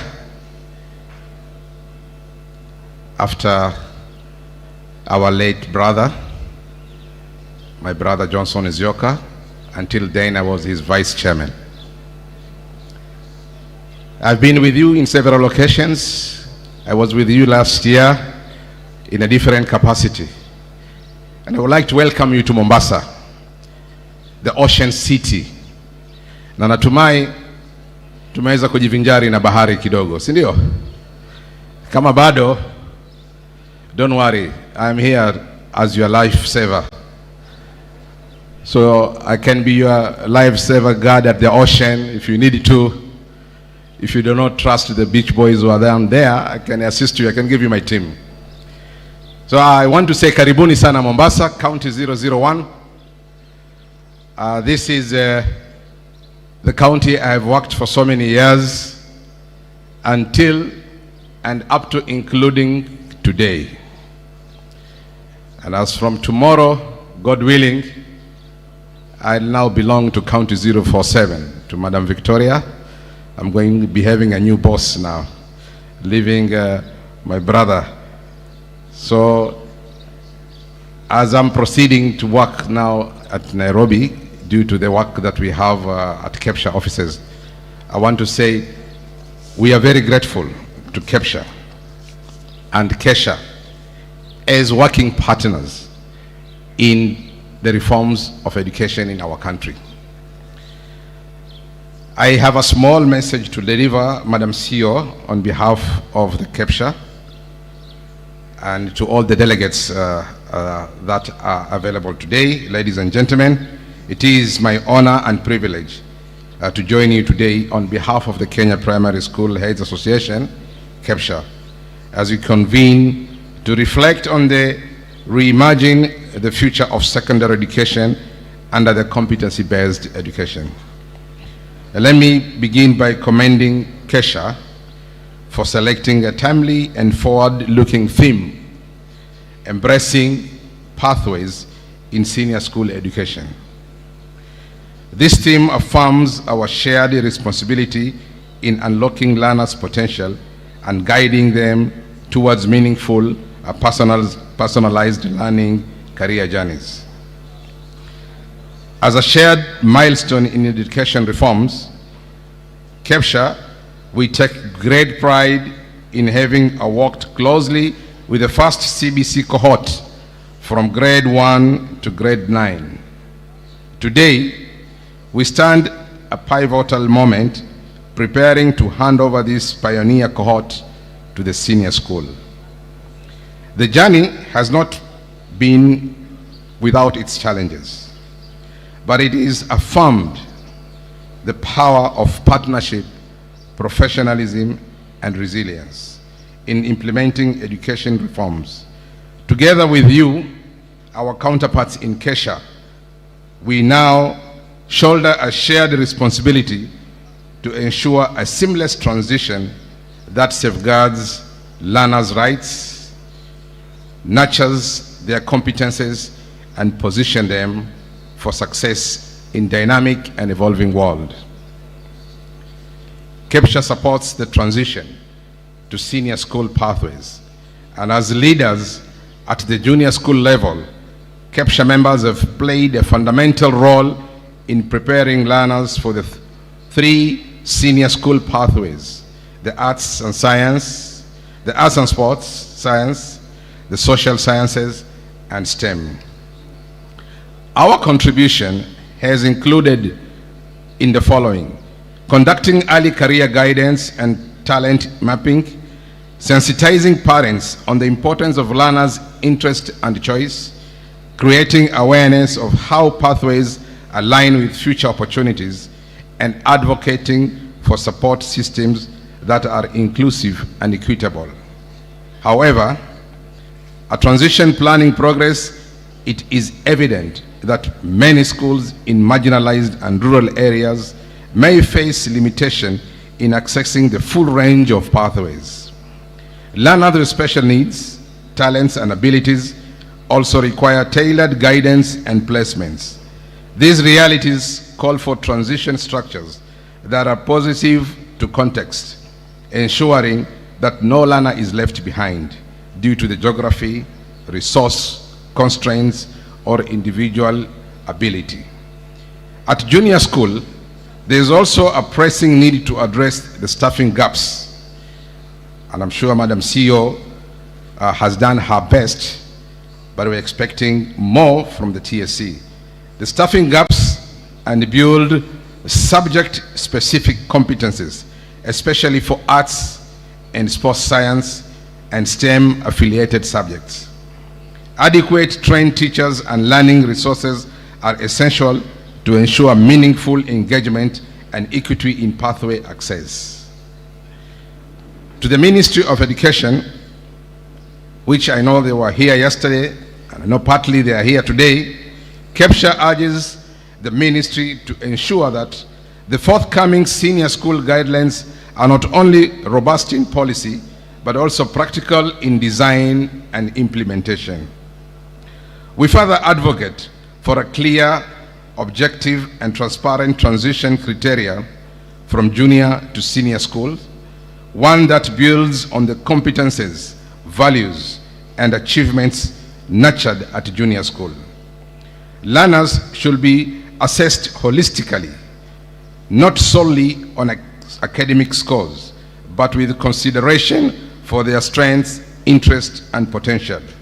This will uphold the integrity of CBC reforms and honor the substantial efforts invested by learners, teachers, and parents at junior school. As we enter the next phase reform, let us reaffirm our commitment to equity, continuity, and learner empowerment, hallmarks of a truly transformative educational system. In cross-sector collaboration, strengthening this part, the shift to competency education is not merely a curriculum change, it is a system of transformation. This is why KESSHA and KESSHA must remain strategic allies, bridging junior and senior school not only through administrative handovers, but through a shared vision of learner-centered, competency-driven education. We propose, therefore, as KESSHA, collaboration in joint teacher professional development, shared platform for learner profiling and data management, and joint advocacy to support the effective rollout of CBE reforms across junior and senior school structures. In conclusion, as a legacy worth building, as we hand over this CBC cohort, we not only merely passing the learners, we are entrusting you with the dreams of a generation, raised in a system that champions values, competencies, and purposes. Let us work together to build a legacy of education that transforms, empowers, and inspires. To the KESSHA fraternity, KESSHA stands with you as partners in progress, as co-guardians of equity, and as champions of a learner-focused future. After all, our dear colleagues, we are the ones giving you the customers, si ndio? Bila ya sisi nafikiri tunasema nyinyi hamwezi kutoboa huko mbele. Sisi tuna hand over the baton to you, and we want to do it all kind-heartedly. Madam CEO, as KESSHA, we are very grateful. Madam, you have done us proud. With the kind, when we started the JS schools 3 years ago, the grade 7, grade 8, and grade 9, you made sure at any given time you had posted teachers to our learning institutions. A big clap to our Madam CEO. Madam, we are grateful. And as much as you are saying bye-bye to us, it's painful in our hearts, but we have to accept the reality. We have to accept the reality. You have stabilized the CBC junior schools, grade 7, 8, and 9, as we are talking. When we start any beginning year, the teachers were in school on time. They're there on time. Challenges are there. We can't miss them, but we have managed. And I want to be very grateful to the heads of comprehensive schools, my colleagues, who have made sure the success of junior schools in primary and junior schools has fallen through without any challenges. As we are talking today, we are now completing grade 9.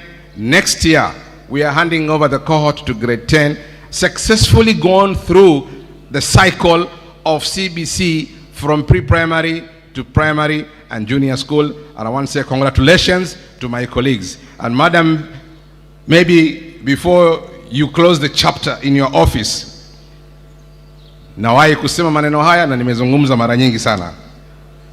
Iwapo walimu wa comprehensive schools heads wametufurahisha kwa kazi yao, wametuonyesha ukakamavu na kuendeleza CBE very successful in the comprehensive school.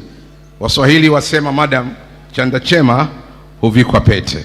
Ningekuomba madam, saini yako ya mwisho. Mwalimu amezungumza kuhusu stagnation of our principals, and our principals in primary and junior schools, the comprehensive schools, are also stagnated, madam, in D1. But they've done a great job to this great Republic of Kenya.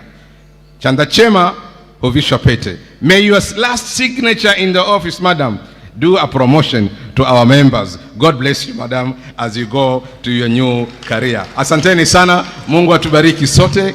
Karibuni tena Mombasa. Feel free. County 001, very peaceful place to be. The county to be. Karibuni tena.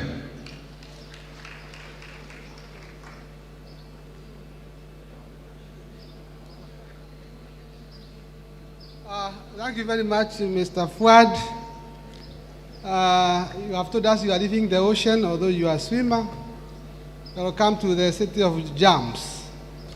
And now this is the time we are going to find the CEO. And I would like you to stand. Tumpigie makofi, tumlete mpaka hapa, madam. Wapi kelele, kila mtu asimame sasa. Tafadhali DJ Atlia. The emperor, the conqueror, the champion, the lion. Wapi kelele yake watu wangu. The conqueror, the champion, the lion is here. The emperor, the conqueror, the champion, the lion is here. Thank you. Wapi makofi ya madam. Thank you. Welcome. Tukae chini tafadhali.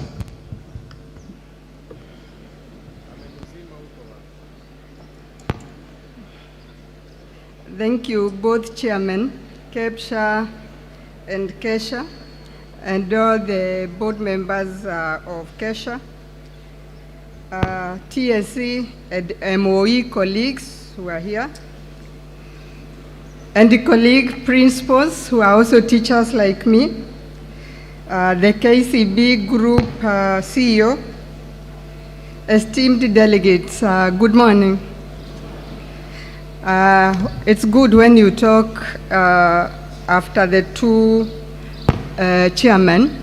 I had thought that I would come and enumerate everything I have done, but as you wameongea, actually I can just sit and say goodbye now.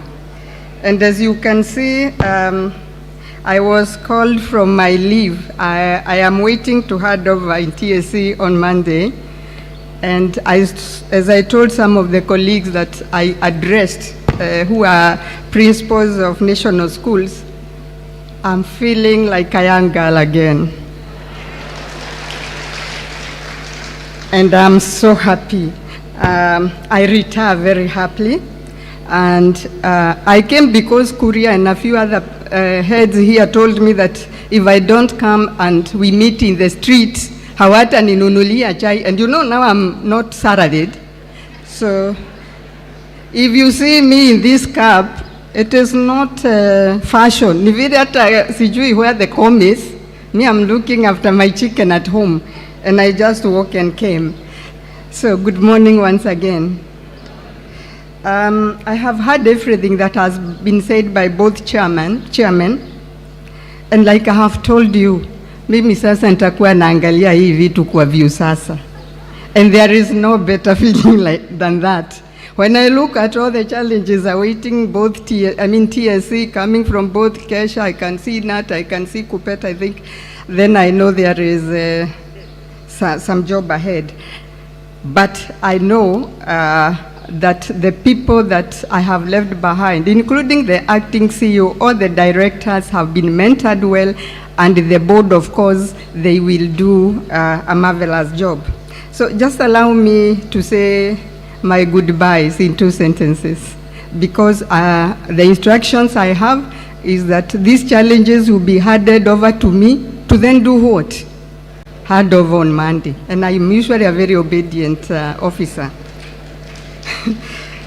So today, I with humility wish to start my conversation with you by quoting a verse in the Bible, which I love very much, and one that appears relevant to me today. And I know most of you can relate to this verse. It is Ecclesiastes 3, verse 1 to 8. The verse reads, "There is a time for everything, and a season for every activity under the heavens. A time to be born and a time to die. A time to plant and a time to uproot. A time to kill and a time to heal. A time to tear down and a time to build. A time to weep and a time to laugh. A time to mourn and a time to dance. A time to scatter stones and a time to gather them. A time to embrace and a time to give up. A time to keep and a time to throw away. A time to tear and a time to mend. A time to be silent and a time to speak. A time to love and a time to hate. A time for war and a time for peace." And that is the word of God. So colleagues, this verse speaks directly to the core phases of our life. The world of work in which we operate, the world of work in which we operate, it simply implies that as human beings, we undergo a cyclic pattern of life. Under these life ecosystems, we are expected to operate within set doctrines, ethos, rules, and regulations right from the time of entry until the time of exit. As it were, therefore, we must be ready and prepared to embrace all the phases of our lives.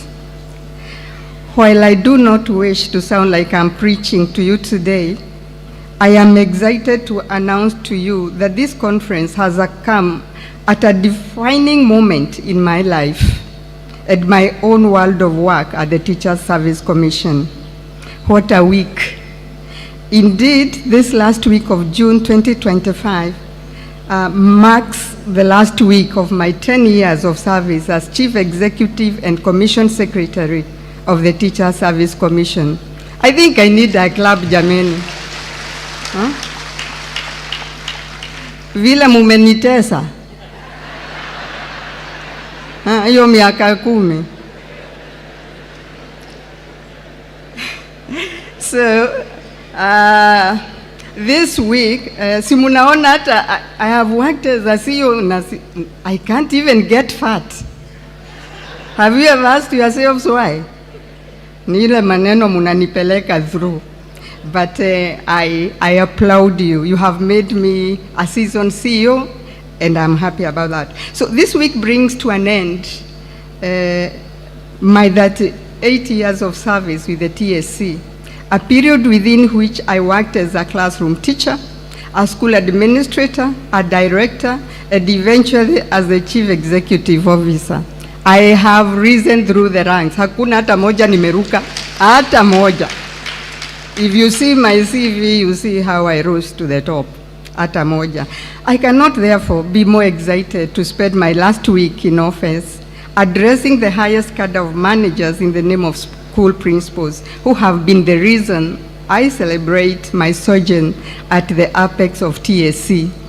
For me, this is a period of immense joy.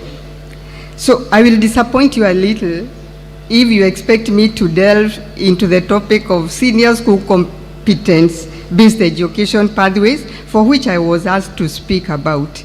Si nimemwambia hizi vitu mimi nitakuwa naangalia kwa view sasa. So I'll disappoint you a little. So as a career administrator, I knew well when to exit the dance floor. And so, since I'm exiting, there are the directors, there is the commission, there is the acting CEO who will be addressing you on these things. This is not the time for me to address that. That's why I invested a lot in succession management, which has seen me mentor high-quality, enabled directors who will handle these topics at the opportune time. Today, I'm here to celebrate each and every one of you for the incredible support you offered our country and myself in teacher management over the last 10 years that I have been in charge. Please let us give ourselves a round of applause. Indeed, when I took over 10 years ago, we had just about 6,000 school principals in categories that were not well defined and remunerated accordingly. Today, we have more than 10,000 of you, a majority of who are in this hall. The structure was then refined after that and elongated. And although I have had Mr. Kuria talk about the comparisons that between teachers and other public servants, I don't want to talk much because I'm an outgoing CEO, but I know teachers are amongst, if you are to be fair, amongst the best remunerated public servants. I'm not talking about the private sector. I'm talking about the public servants. We took you from job group M as heads, if you remember that time. And now you start at D3, which is an equivalent of job group P. Munataka nitomboe. That's job group P. Then we took you to D5. I don't want to say the equivalent, but if you check the salary you used to earn when you are at job group R, when you went to D5, those of you who are chief principals, didn't this salary double? I want you to go and check Mr. Kuria what an R was earning that time and what a D5 earns. It doubled. So we will not speak much because I know the unions and TSC are now going to start engaging and you wouldn't want to muddy those waters, but you are amongst the best paid and I'm happy about that. So I'll just say what a growth and what achievements we have made. You may recall that by the time I assumed office, the TSC had never witnessed a female chief executive officer. And I'm just going and rambling down memory lane, so I'm not talking anything official. It's about things we have done, how I have come up. And with the teaching sector recording frequent industrial action at that time, and I have always said that the day I was given a letter in the evening, Pesa Pap, the following day. If you those of you who remember what happened in 2015. And therefore, many wondered how a woman chief executive will navigate the conundrum of industrial turmoil. In fact, one senior government official quipped as I took office and said, "Nancy, are you sure you will withstand the heat from trade unionists in the sector where industrial actions are their stock in trade?" You remember we used to go on strike how often? Tukifungua, tukifunga, tukienda half term, tukirudi, tukianza exams. You remember that time, eh? So this senior officer asked, and then again looked at me and said, "And you know, with that small body, how will they listen to you?" So I remember my only answer to the officer was, "With God and dialogue, I will manage." The rest has remained history to date. Looking back, we have achieved a lot together with you as a commission over the last 10 years. The quality of teaching and learning in our schools has been so far the best in the region. In fact, other countries in the region, especially in Africa, come to benchmark with the TSC about the teaching service, and that's something we must be proud of. As a testament to your formidable work as teachers, we have witnessed our teachers win awards, both regionally and internationally, year on year. As our gallant ground soldiers, I have enjoyed visiting your schools on many occasions to witness firsthand your incredible work in the management of our teachers. As principals, Your mentorship skills among younger teachers in the profession has been the reason we have continued to record reduced cases of indiscipline in our schools. Indeed, our wellness center at the Commission is not as stretched as we would have imagined given the high number of teachers under your management. This is a clear sign that you are doing a commendable job in creating a good environment in our schools. And that stretches right from the comprehensive schools and now to the secondary schools, because you can see our teachers are doing the best even under extraordinary circumstances. So colleagues, when the government introduced the 100% transition policy that led to increased enrollment in your schools, you are quick to innovate ways to accommodate the additional numbers, even as you operated at the shoeless budgets and thin teacher numbers. And when we introduced a new system of administering examinations in which you were transformed into teacher managers, you quickly adapted to the pressure of waking up at the crack of dawn to pick up examination materials at the distribution centers. Sindio? I would meet you with those great quotes in the morning as you collected these exams. Simply, you are just the best as I look back. Indeed, as of this month, we have a teacher shortage of 98,461 in the basic education subsector. The highest shortage is in junior schools, which stands at 72,422. However, determined to address the staffing challenges in our schools, the government has this year, the 25-26 financial year, as I live, set aside for TSC 2.4 billion for recruitment of 2,000 intern teachers, and this will bring the total number of teachers recruited under the Kenya Kwanza regime to 96,000. I think we should give a round of applause for our government. Further, the National Treasury has allocated the Teacher Service Commission 1 billion for the promotion of teachers to higher grades, over and above the 25,000 who have been upgraded already this financial year. I urge those of you who are qualified to apply for promotions once the slots are advertised. Colleagues, once again, I commend you because all this transformation came with a lot of pressure and challenges on you, which you surmounted. As you turn a new leaf in managing the introduction of the competent-based education in senior school, I am absolutely confident that you will not drop the ball anytime in the implementation trajectory.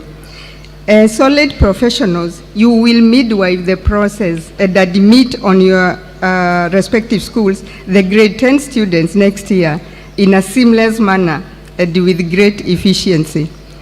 Na sasa vile niko unemployed, I will leave my CV where there is a shortage in a secondary school. I can come and help. Pro bono, by the way. So please, these jobs should be coming. So by good fortune, the TSC has already been allocated close to 1 billion for retooling of senior school teachers on computer-based education that will prepare our staff adequately. Chairman, as I sign off, I once again wish to thank you for the excellent support you gave me over the last 10 years of my term as the Teacher Service Commission Secretary. You may not know, but when I say mulinisubua sana, which sometimes is true, you know challenges make someone stronger, isn't it? And more refined. And you let me see another part that I wouldn't see even in myself. I became a better person for working with you. And to quote from my introductory verse, there is a time for everything. This week is my best time to exit the Teacher Service Commission as I hand over on 30th, that's Monday, next week, with scintillating pride and head held high over the amazing transformation in the teaching service sector. And I'm proud because first and foremost, as I have always told you, I'm a very proud teacher. And I will exit a very proud teacher. And whenever I go, I don't hide my profession. I don't even want to be told I'm a CEO or anything. I am a teacher, a proud one. So, as I bow out of this stage, in terms of the Teacher Service Commission CEO, I wish you all, together with all the wonderful teachers of our primary and secondary schools, the very best in your remaining years of career. Tukikutana, nikiwa huko na randa, please say hi. Sindio? That's why I have always encouraged you to be calling me Nancy, because hizi titles inaenda tu, saa hizi hii imeenda hivyo tu. Nikiona. So when we meet, just let us get together. Let's remember these times we have had the highs and the lows. And I will be praying for teachers of this country, because you are the makers of this nation.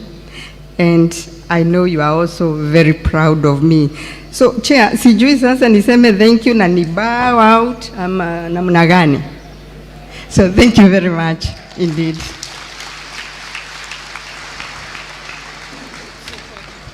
Tupige makofi tena tafadhali.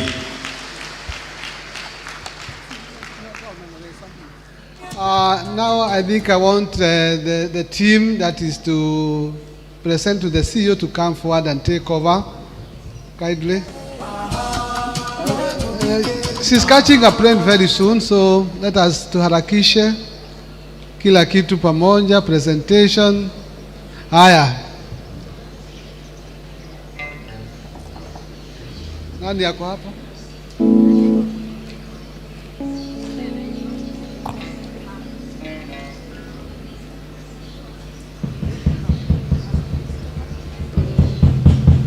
Good afternoon, teachers.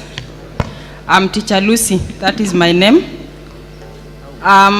We want to appreciate Madam.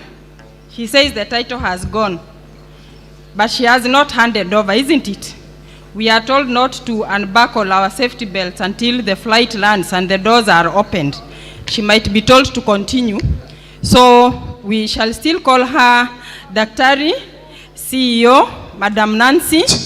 We have given her a lot of stress, and now we want to, malipo ni hapa duniani tu, tunataka tukate keki hapa, to dance kidogo, kwa sababu ya yale mambo ambayo umetufanyia sisi kama walimu.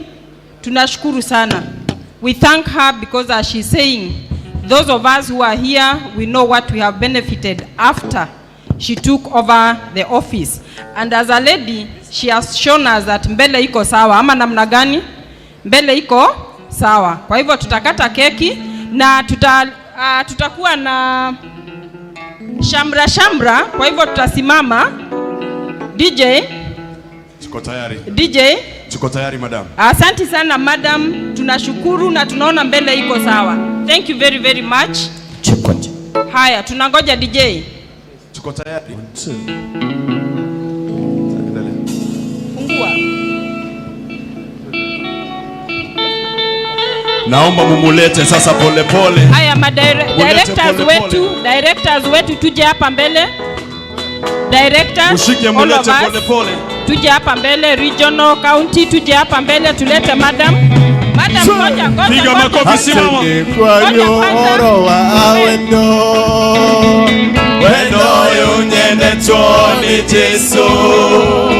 Utari murugori ni mutu.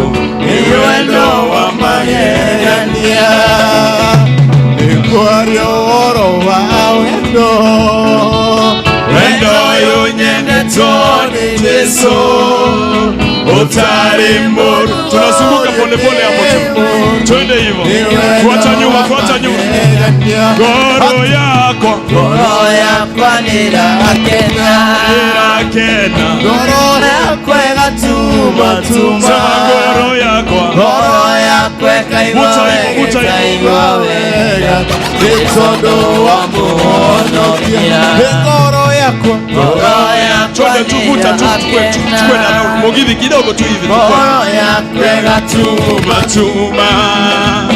Goro yako ekaiwa wega. Itondo wa muhono kia. Twende ingia tu hivi.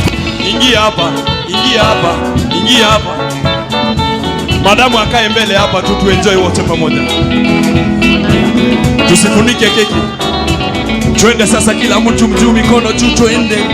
Twende. Twende. Ate ni kwa rioro wa wendo.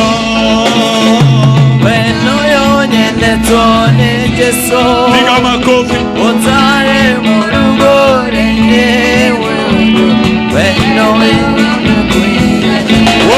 Iko ere goro ya kwanera kena goro yako ega tuma goro yako ega iwawe etono wa muono iko ere goro ya kwanera kena goro yako ega tuma goro yako ega iwawe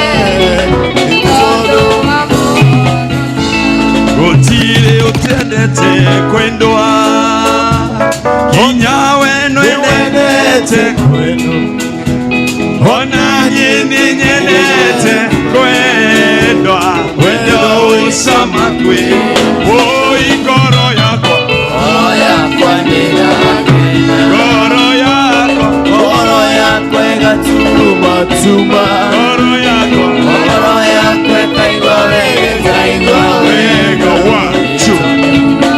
Wapi makofi tafadhali. Tumpe nafasi tafadhali hapo sasa tukue a good space. Hapo kwa keki. Hapo kwa keki. Tumshangilie, tuendelee kumshangilia tu bado. Tuendelee kumshangilia.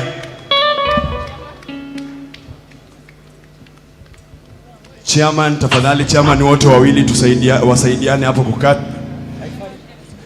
Chairman KESSHA, Chairman KESSHA. Tupe kata pale, si huku.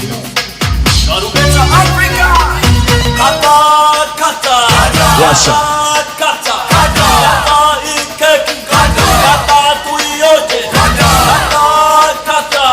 Ondokea moto kidogo huku, utachomeka madam. Tamu tamu tamu keki ni tamu ae. Oh tamu tamu tamu keki ni tamu ae. Tamu tamu tamu keki ni tamu ae. Sweet sweet sweet keki ni sweet ae. Sweet sweet sweet keki ni sweet ae. Oh sweet sweet sweet keki ni sweet ae. Sweet sweet sweet keki ni sweet ae. Tufurahi sote tukiingoja ahe. Tufurahi sote tukiingoja ahe.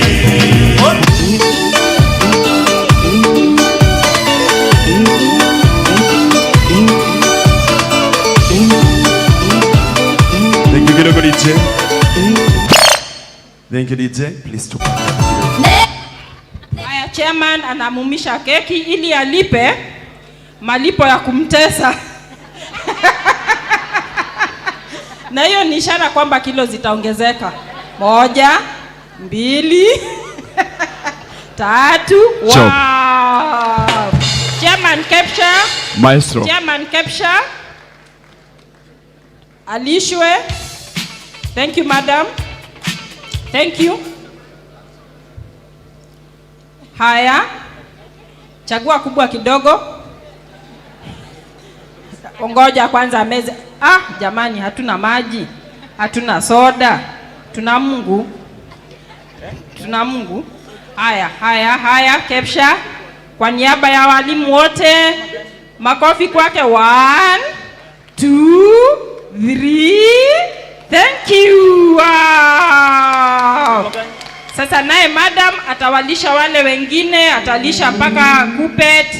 Analishwa pia na KNUT. Madam, leo kilo zitarudi. Leo kidogo. Haya, 1, 2. Anamchenga. Asanti sana. Thank you very much. Kwa hivyo sasa, Madam Nancy, utawalisha pia hawa. Ukiendelea kuwalisha nasi tutalisha wale wengine. Wimbo, mziki. mziki. Watu wakatike vizuri sana. Kuna zawadi ambayo pia utapewa ukifika nyumbani. Wajukuu waambie ulikuwa hapa, tutakupa zawadi pia ya keki. Esther, zawadi. Sasa wale tumesimama hapa, kila mtu atafute wake, ndio tudansi kidogo. Mtu akuwe na mtu wake, si ndio? Na ni kujitolea kwa bidii. Mko tayari? Tutoke hapa tukiwa. Can we start? Yes. Let's go, DJ. Yes.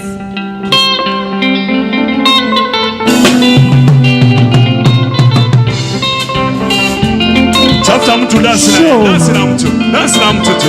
Yoka. Pole tu. Bogi baganga babele la dokie. Butu indi mokolo ya bandoki bangala kanza. Tongo yetani mokolo nzoto bamemi makambo. Naleli mama, naleli papa, naleli mama, naleli papa, papa lolo sioni watu wakidansi, dansi na mtu. Papa lolo babaki wapi? Show soka oyo akatuna kagate. Abondi baganga babele la dokie. Tutu indi mokolo ya bandoki bangala kansa. Dongo yetani mokolo nzoto babemi makambo. Sema nalele mama, nalele papa, nalele mama, nalele papa, papa lolo babaki wapi? Papa lolo babaki wapi?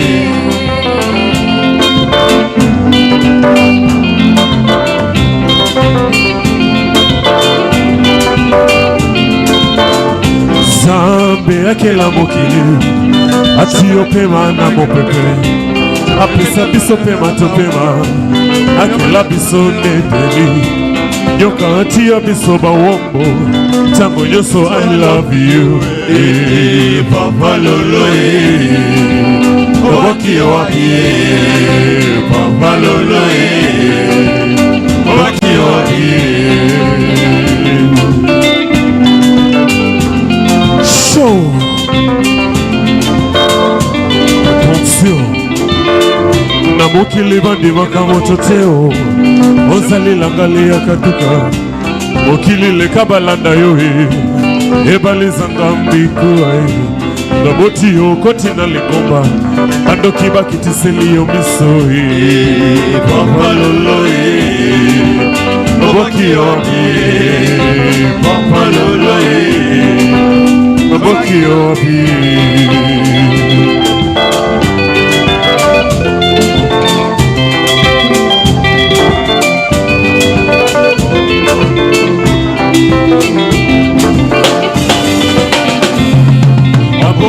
Boni baganga babele la dokie. Utu indi mokolo ya bandoki bangala kanza. Tongo yetani mokolo nzoto bamemi makambo.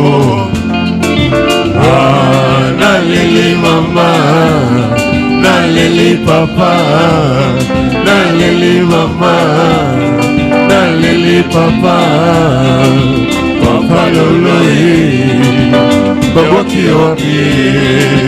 Papa lolo babaki wapi? Unacheza kidogo tu, kidogo tu. Wanampa zawadi.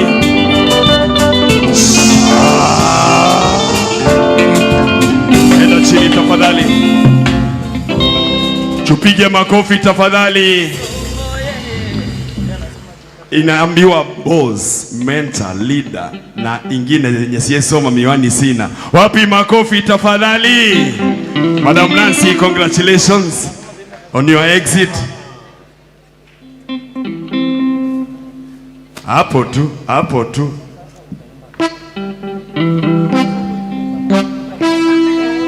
Enda kwalia wendo wito.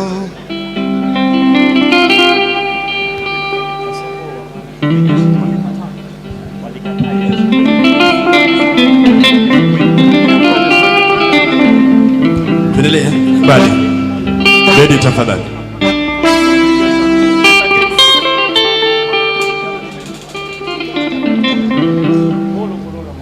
Sawa.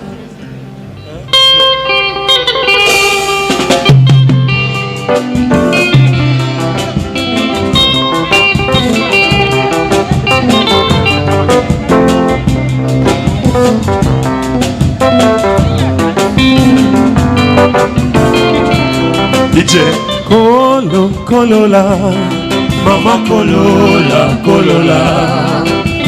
Kolo kolola, mama kolola kolola. Embe dodo, limelala mshangani. Embe dodo, limelala mshangani.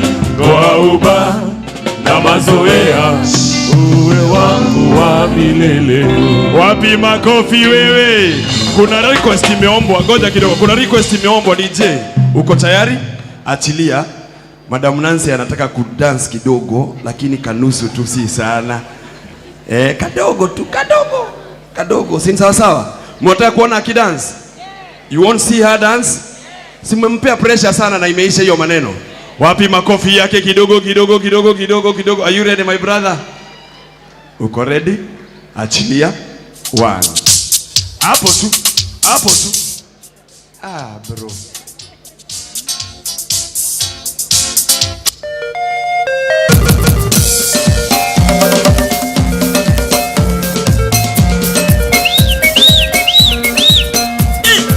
Hiyo sauti itoki vizuri.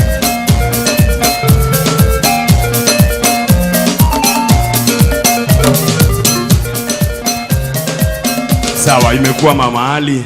Thank you madam. Thank you very much. Naomba wote basi tunaweza rudi hivyo na tupige makofi mazuri tafadhali. Wamesema tusitoke kabla.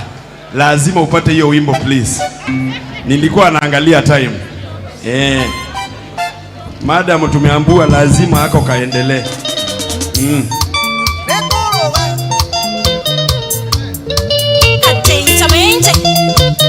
Oshio. Yende Jubas. Wekoma edia to diesere. Wekoma edia to diesere. To die to akene maisha na maya. To die to akene maisha na maya.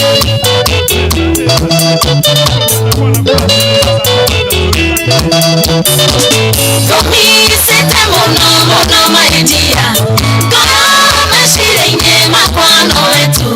Jira hayo kwenda tobie sherehe. Tobie toga kende maisha na maya. Mheshimiwa Triza wa Tiromoni. Litera peote tupio. Nasipo mheshi.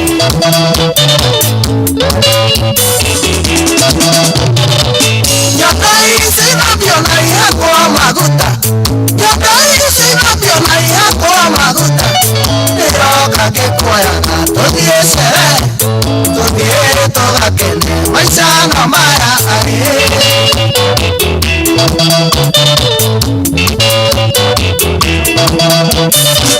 Gweru bala kuo karia kamangere. Gweru bala kuo karia kamangere. Netaisi ubire, netaisi ubore. Todie toga kene maisha na maya. Wow. Continue playing. Ikiisha. As she sits down and the program continues.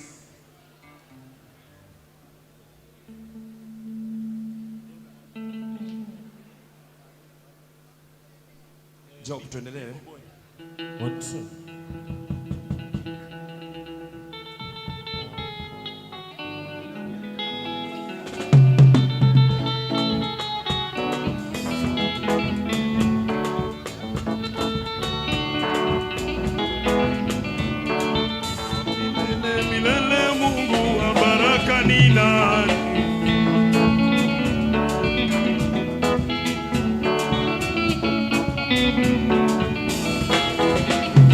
Lelo makambo lobi makambo na lemie.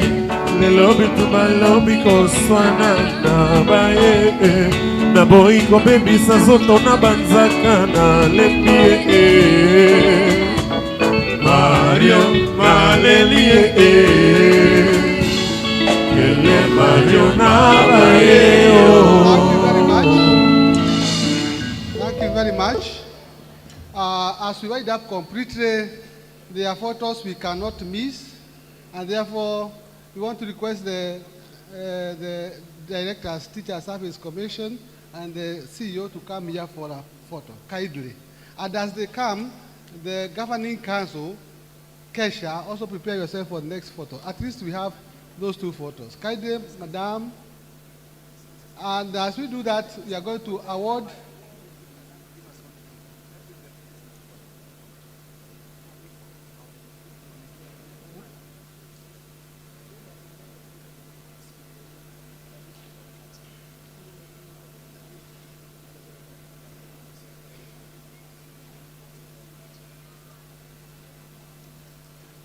All right, I'm corrected a bit.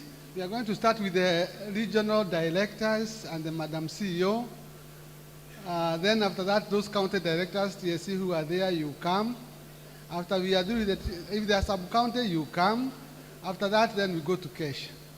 So regional directors, you can be coming, tafadhali. Madam, we are taking photos with the regional directors.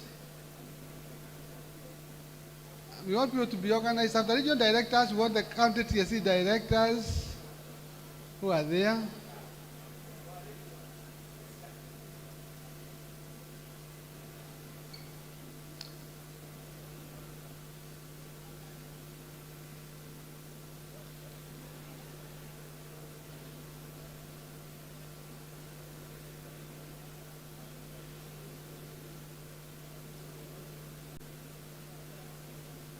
TSC County Directors wale wako karibu, mjitayarishe.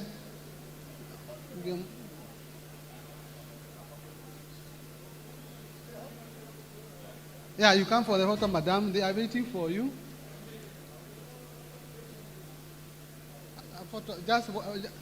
And Madam is saying she's catching a plane, so kindly, if you are near, just be coming near here.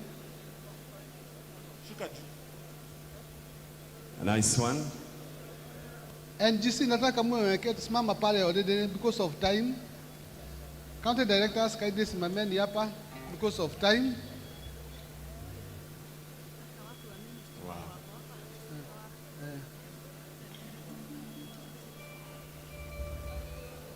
After the county directors, before the NGC, we shall have the Ministry of Education directors who are here also, starting with Dr. Suguti and the others who are here. Nice. Kindly join there, county directors TSC.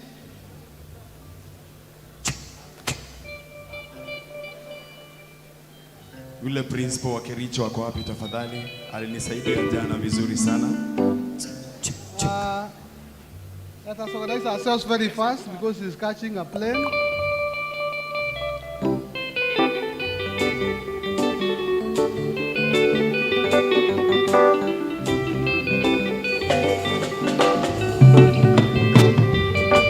Alafu tuna smile, Smile. Hi. Say cheese. Say cheese. Awa kolanja.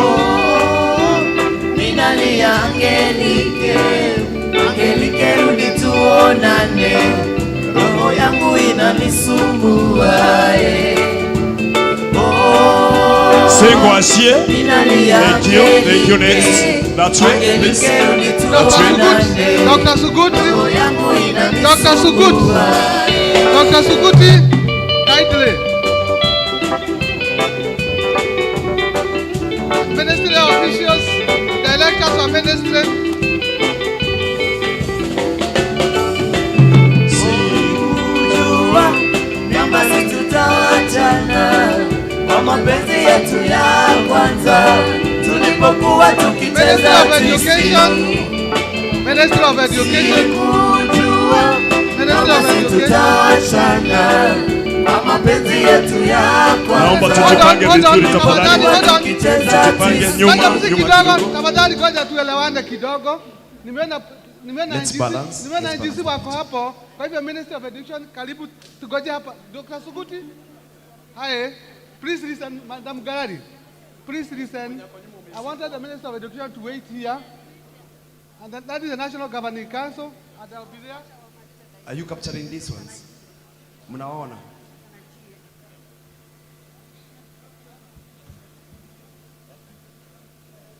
Nice. That's a nice one. Ah, she's here. Give me the soda first.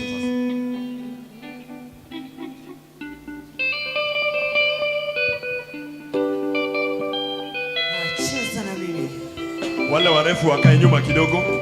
Minister of Education, thank you very much, the NGC. Now we are going to the Minister of Education directors who are here. Kwaheri NGC, yanyu imeisha. Kwaheri.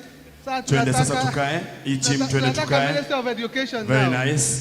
Very Minister nice. of Education directors from the Dr. Suguti. Very nice. From Dr. Suguti to all other ministry officials who are here. Salamu my senior. Achilia.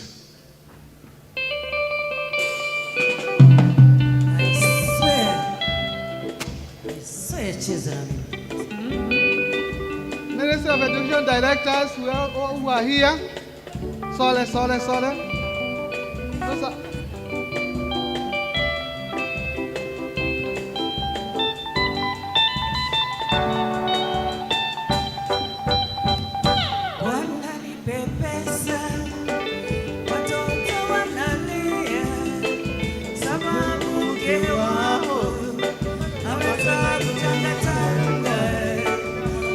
Thank you very much. I think now we are grateful to thank you. Now because the CEO is catching a plane, is catching a flight, we want to excuse her now. Madam, we have released you. Wish you well. God bless. Thank you very much, Madam. Wish you a safe flight. And now I want to welcome the Vice Chair to continue with the program. Oh, thank you so much, ladies and gentlemen, for that session. We'll have a very, very short session before we release you for lunch. So let's settle down shortly. I want to call upon KCB, Kenya Commercial Bank, for their gift. KCB, come forward. KCB. KCB.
Can we have Copycat coming forward, make a presentation? Copycat.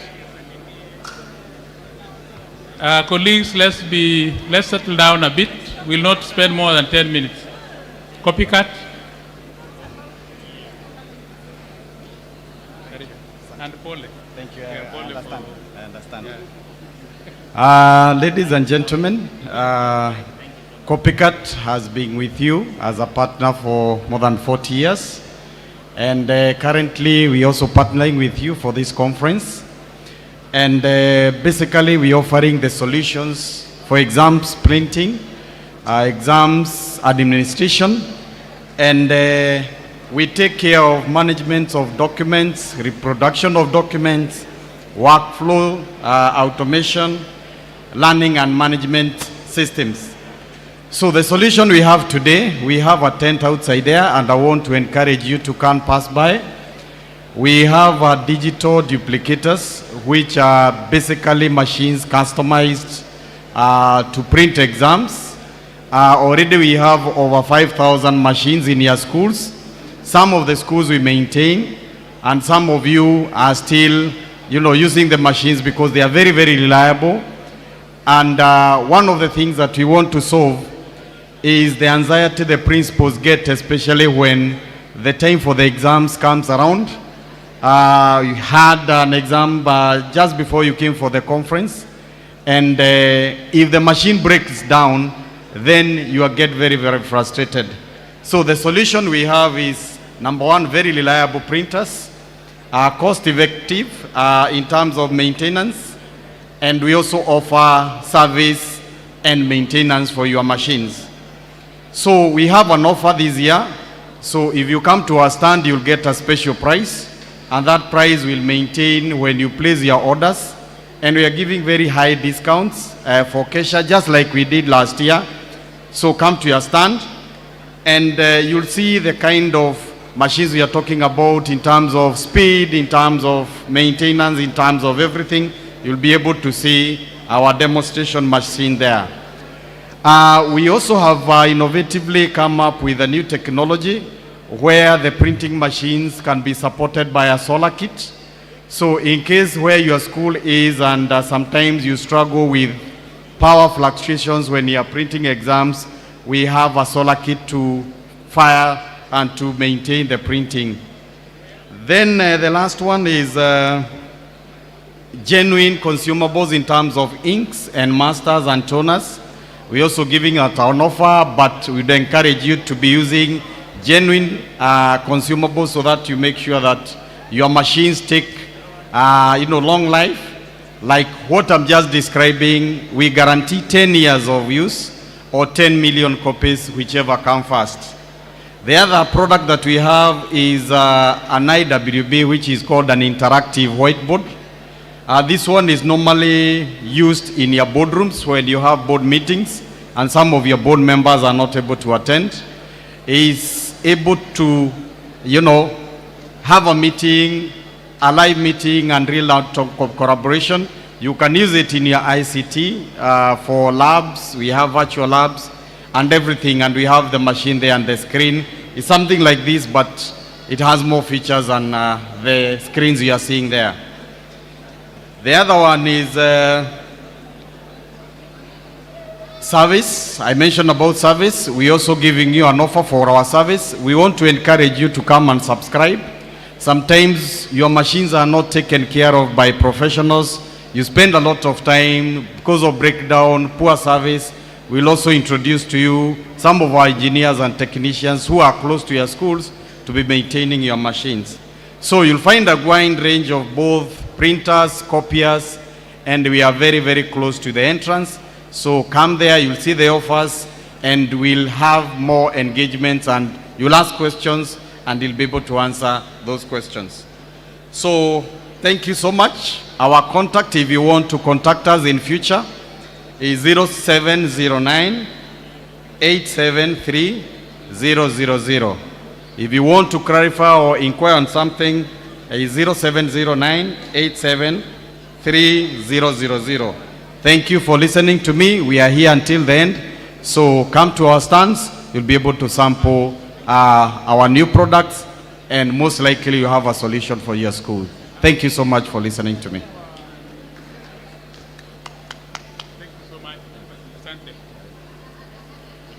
Thank you so much for this presentation. We want to award them. Please come for your award. KLB, Kenya Literature Bureau, kindly step forward.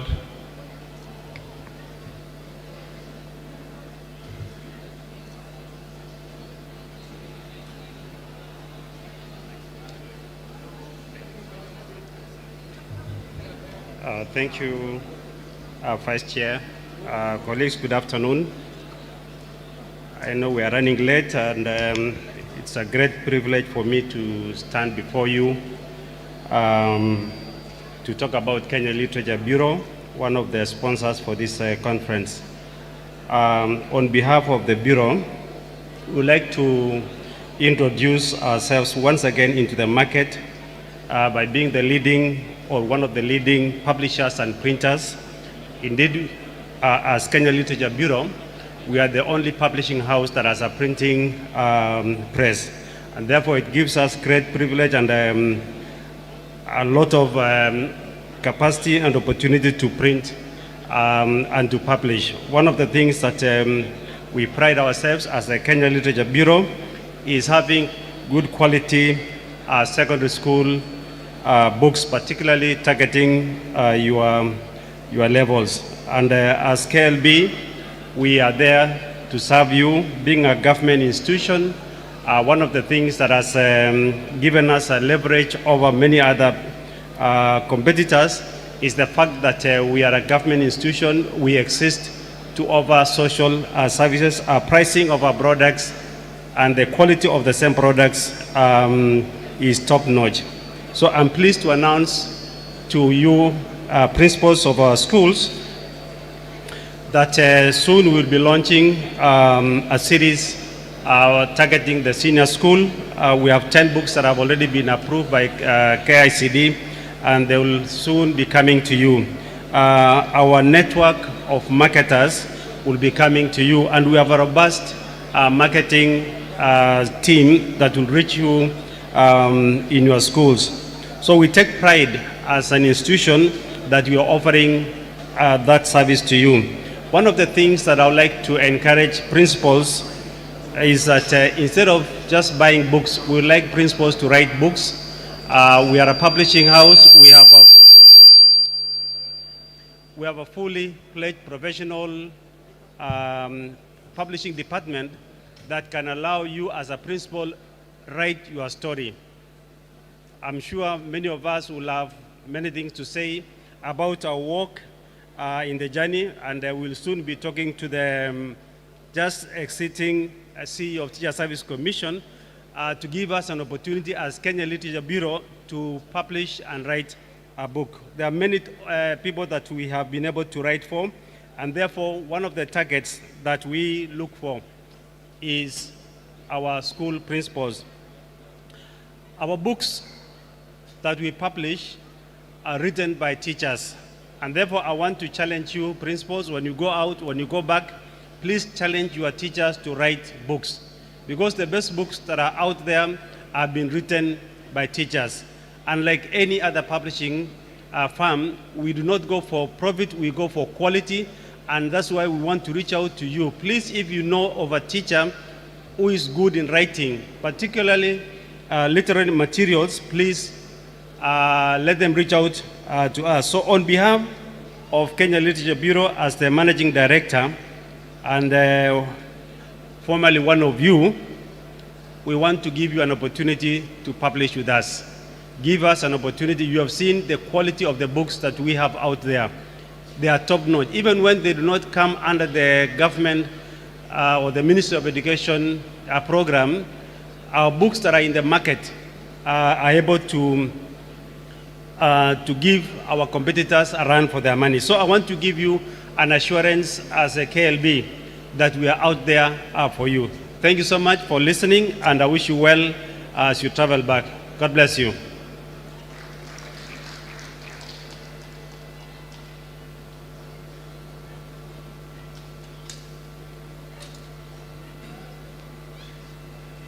Thank you so much, KLB, for the presentation. We want to award you. Meanwhile, Gravity, step forward.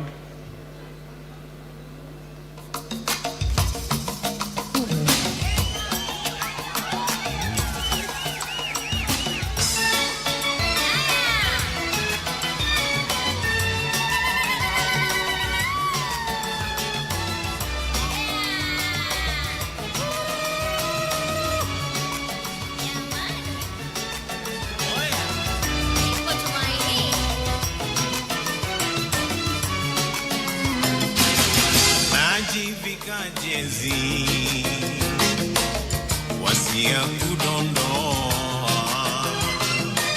kama Ayubu wa Uzi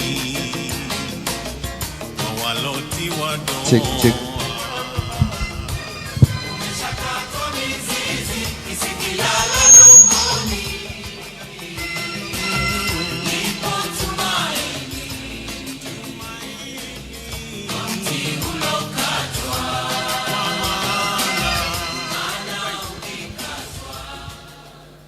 Thank you very much. All protocols observed. My name is Duncan Aremi. I'm the CEO of Gravity CBC Resource Center. And we are here to just show you a bit of what we do. We have simplified the CBE. And we have a model center where you do not have to reinvent the wheel. So right in front of me here is just a few of the models that we have, that we think, especially as end teachers, as you as you wait for the learners coming from junior school, it can help you to be able to understand where these learners are coming from, who are they, how are they been learning. So like what you are seeing here is the model of the basic education curriculum framework. Right from early learning years, that's preschool, lower school, upper, junior school, and the learning areas, all the way up to the pathways and the learning areas in in senior school. So why is it important for you as a principal or a teacher in senior school to understand the framework? Because CBE is a conveyor belt. It is a conveyor belt. The learners are building on the same concepts that they learned right from early learning years all the way up to senior school. So it's very important, and we believe like such a model every school should have. It shows also how pathways come about. Like now, early learning years, grade one, preschool to grade 1, the learners are learning about activities like environmental activities and mathematics. And then they become science technology in upper primary, which becomes integrated science to pre-technical studies. All these are related concepts, and they merge into a path. And then they come out through tracks. That's technical studies, applied science, and pure sciences. And then you get the learning areas from there. This is just a glimpse, and this is now the digital version, where you just click a button and you're able to see the learning areas in each path, in each level. You can actually switch on all these buttons. You'll be able to get all that model in a sort of like in a digital way. Then another critical thing I wanted to talk about is like now the choices you're making for the combinations that the school is doing. We have a model that can help you to make that decision easily. And it is also a model that is helping the learners to choose the pathways. So one of the steps that we have come up with to help the learners and also the principals like you is the first thing before you make the choices on the combination. You must understand all the learning areas. There are 8 learning areas. It is not easy for you to choose from 500 class combinations if you don't understand where these learning areas are coming from. So we have the 8 learning areas that you are choosing from, and you should be able to put those learning areas to the pathways. There are 3 pathways, and the tracks. There are 7 tracks.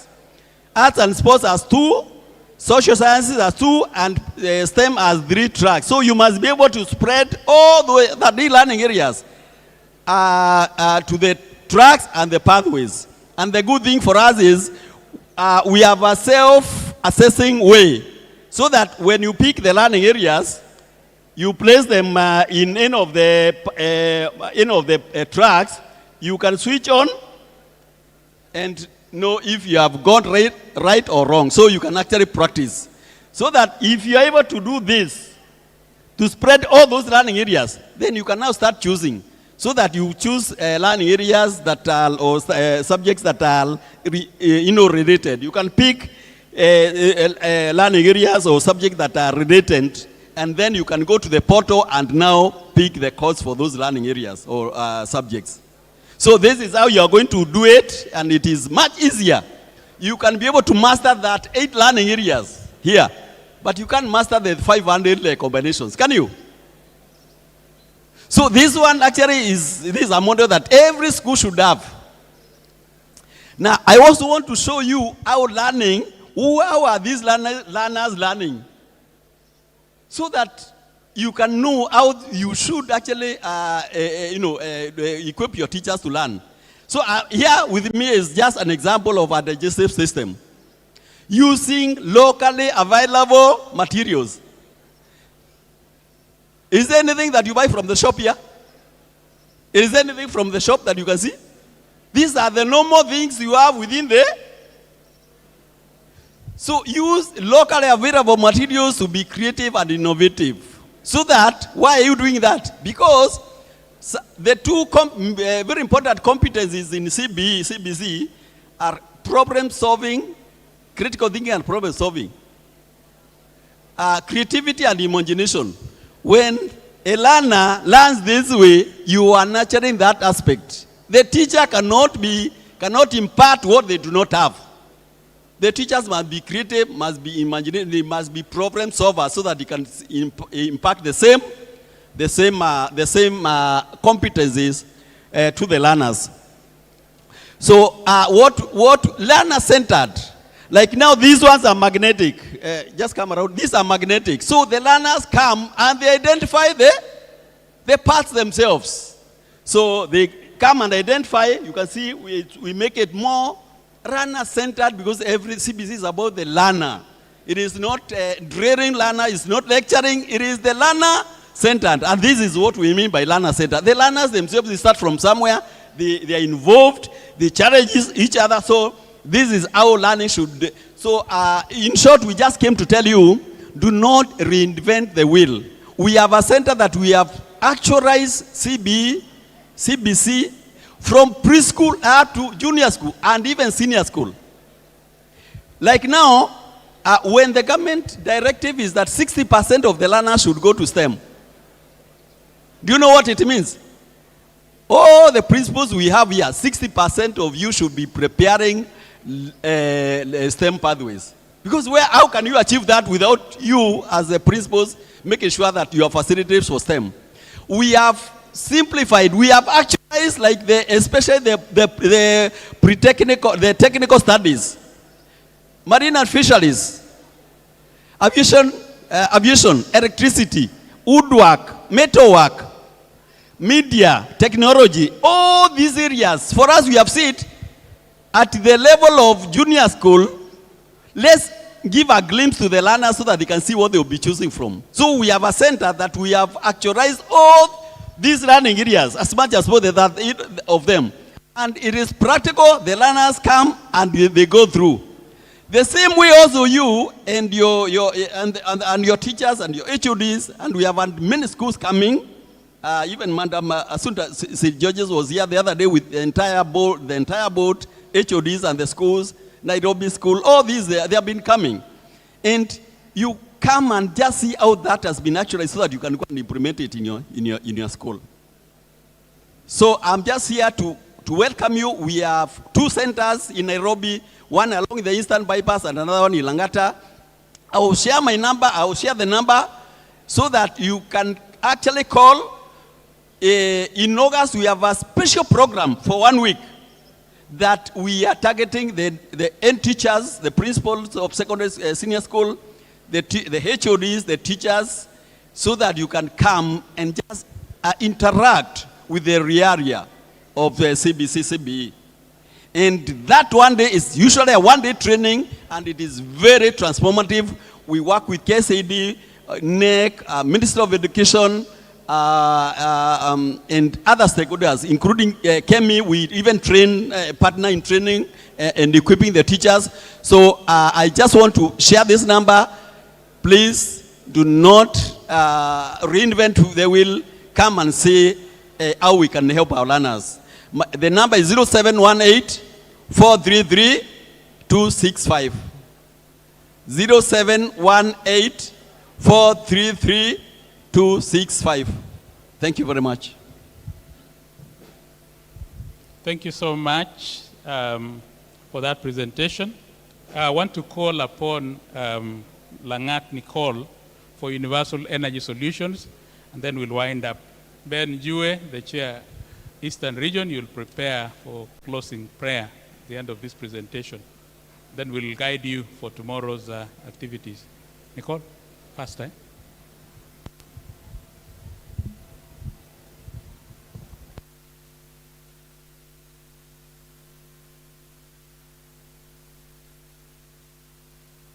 Hello.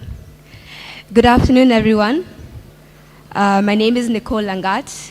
I serve as an engineering managing partner at Universal Energy Solar Kenya, short Univergy Kenya. I'd like to begin by sincerely thanking KESSHA for the opportunity to speak today. It wasn't in the program, but I appreciate making the time. Univergy Solar is a leading global solar energy company with operations spanning multiple countries. Technology developed within Spain and Japan. Here in Kenya, we are dedicated to providing clean, reliable, and affordable solar solutions for schools. Solutions that are built to perform, built to last, and built to empower. Next slide. As we engage with learning institutions across the country, we've seen three key barriers to clean energy adoption: lack of awareness, high upfront costs, and limited financing options. Our partnership with KCB directly addresses these challenges. Together, we raise awareness, offer free assessments and quotations, and provide accessible financing and connect schools with trusted technical partners such as myself. This end-to-end solution ensures institutions can make the most smooth and confident transition to solar energy. Our partnership with KCB Bank brings together Univergy's technical expertise with KCB's financial solutions to make clean energy more accessible for schools. By working together, we provide a seamless path to solarization,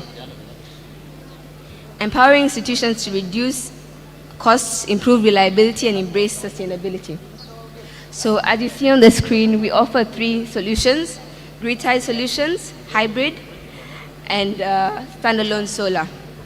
So our solutions include batteries, as well as for remote areas that are not connected to KPLC, we can provide off-grid solutions, as well as a hybrid solutions for daytime use of solar. I like the way you follow procedure. We offer full life cycle support, including maintenance, spare parts, insurance, investment planning. This ensures solar systems stay efficient, protected, high-performing over the long term.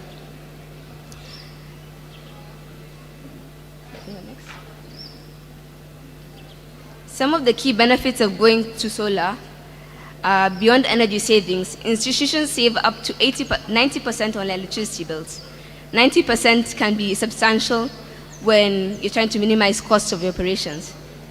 Reduce carbon emissions, provides clean energy solutions, reduces air pollution, and this provides a general better and working environment for students and staff alike. Through the partnership with KCB, we've made solar more accessible than ever. Schools can receive 100% financing with unsecured loans up to 20 million Kenya shillings, flexible repayment terms for 7 years, and a competitive interest rate of 9.75%. Whether you prefer to lease or purchase outright, we provide both options. We provide the financial tools to fit your needs. With the Univergy KCB partnership, clean energy is not just a dream, it's a practical, affordable, reliable solution for every institution. So thank you for your time, and if you need to contact us, you can contact us from the below slide. I'll just read out the number, 0725 499 626. and through 0790-654-908. Yes, we're looking forward to partnering together and offering you the best technology that we can. Thank you.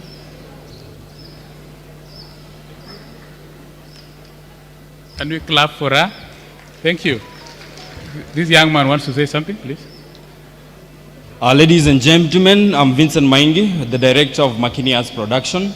We are having a live performance at Swahili Port, 42 Express. So we would like you to come and see performing arts, because we are trying to raise awareness among educators about the role of theater in shaping critical thinking, creativity, emotional literacy, and cultural appreciation. So we would love you, please, to come and see theater. And we are only doing a ticket for 1,000 bob. So thank you very much, and be blessed. We want to wind up. Yes.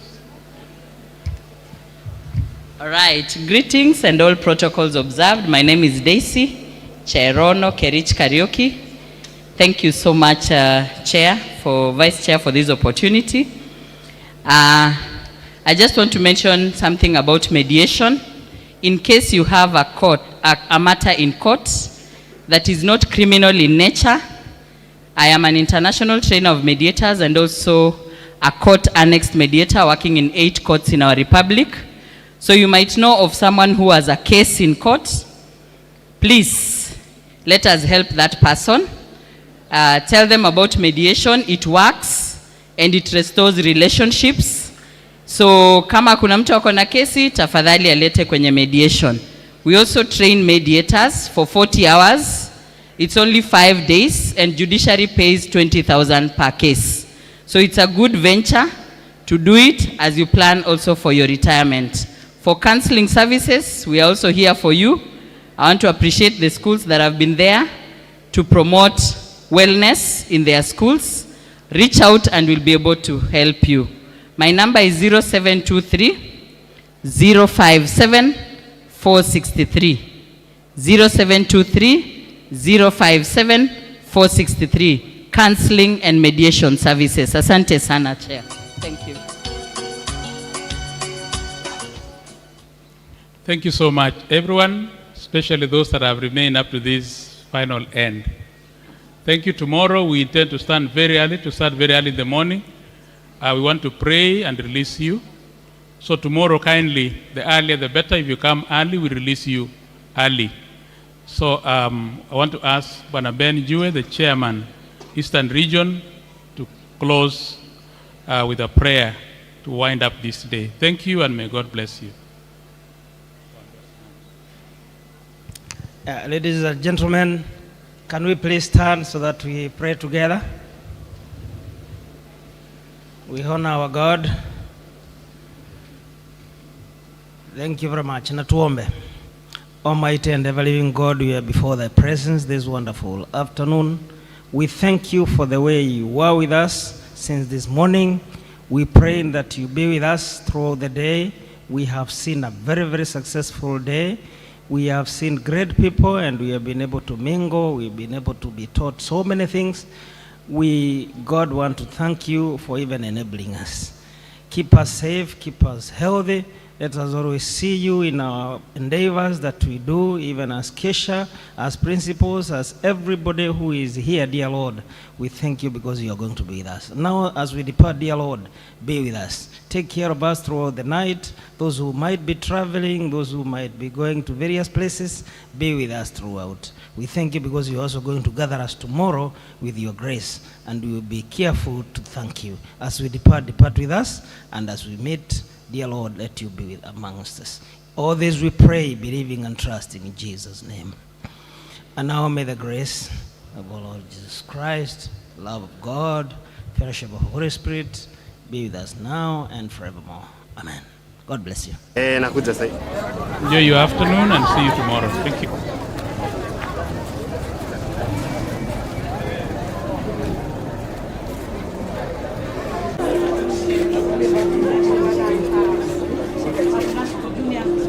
And then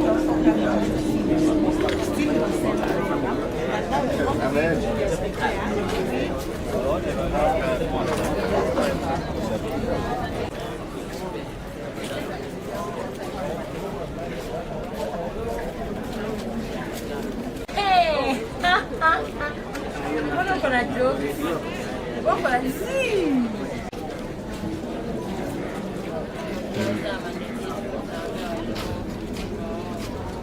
Alright, basi.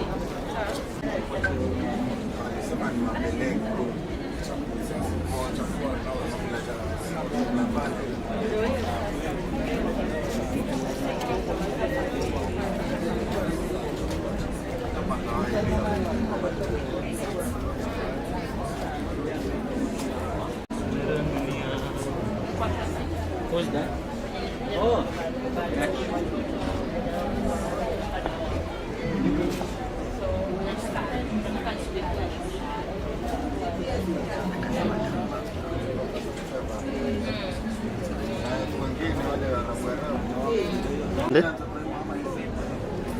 Welcome to Tech Kids Africa. This is Brian B, the Code Innovators Lead.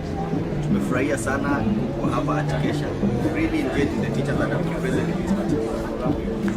Enable them to have an understanding of what we do, and they got to see what we do.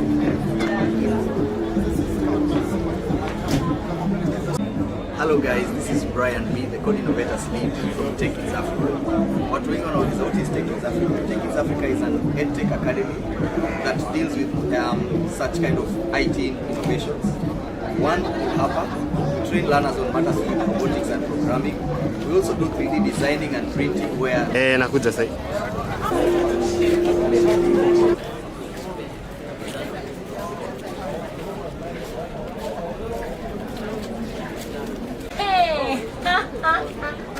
Mbona uko na jokes? Wako na sim.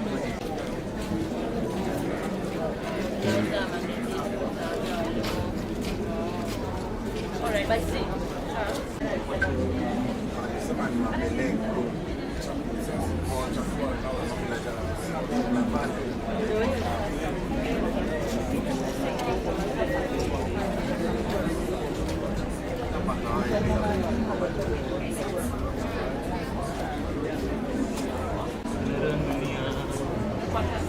who's that? Oh,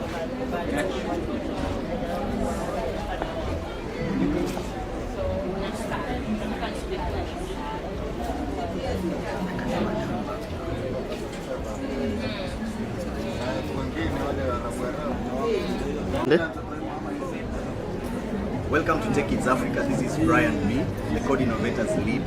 Tumefurahia sana kwa hapa at KESSHA. Really engage the teachers that have been present in this particular program. Enable them to have an understanding of what we do, and they got to see what we do.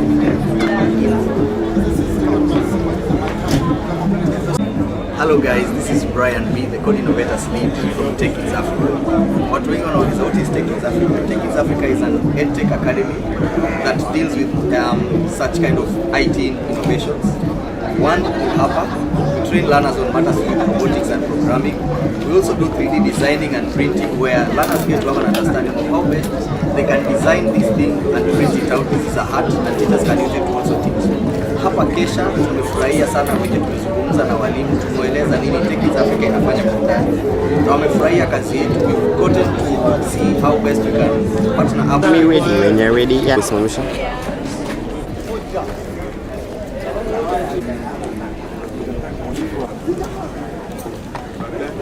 Next, 20.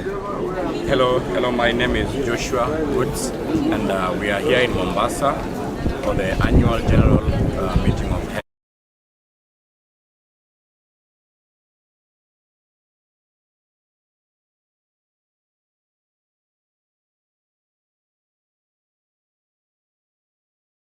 Statement ya mwisho tena sema thank you.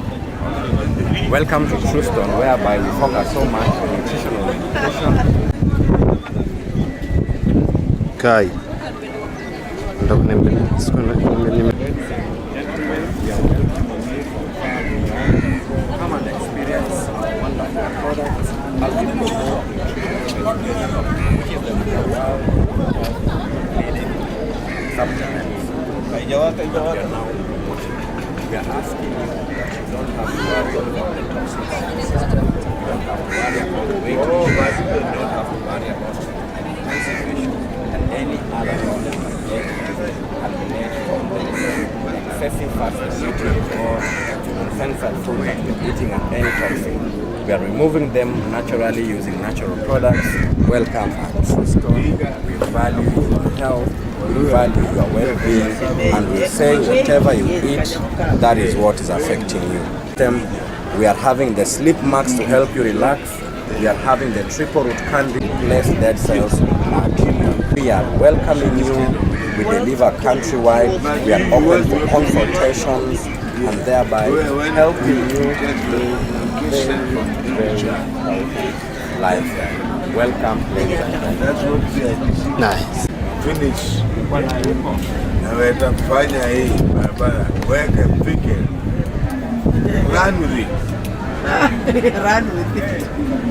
Yeah, just wake up and say, what have you not finished? You should continue that. Please, the secretary is appended this. And you need to look at this fast.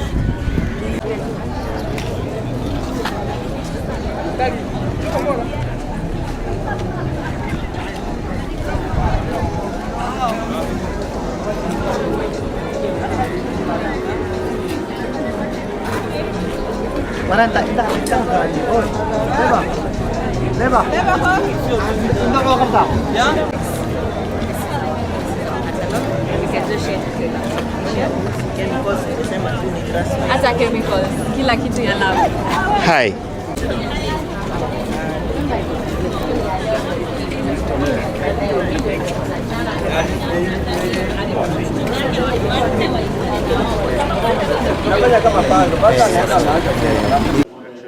So here at Top Sound Events, we offer a number of services, starting with stage lighting, trussing, live streaming, tents and decor.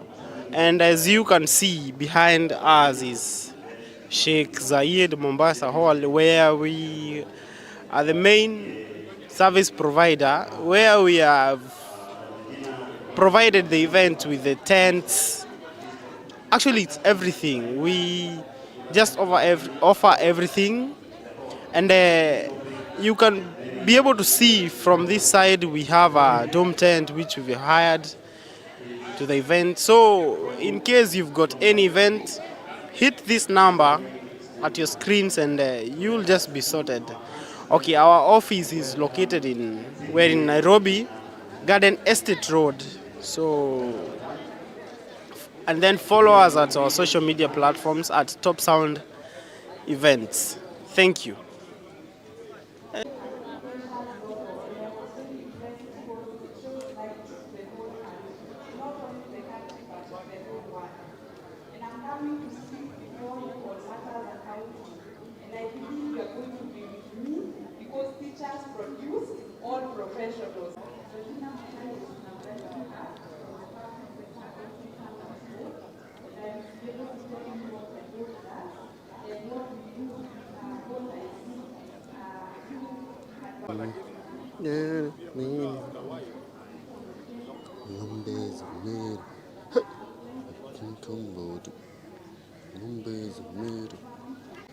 Tiri tiri.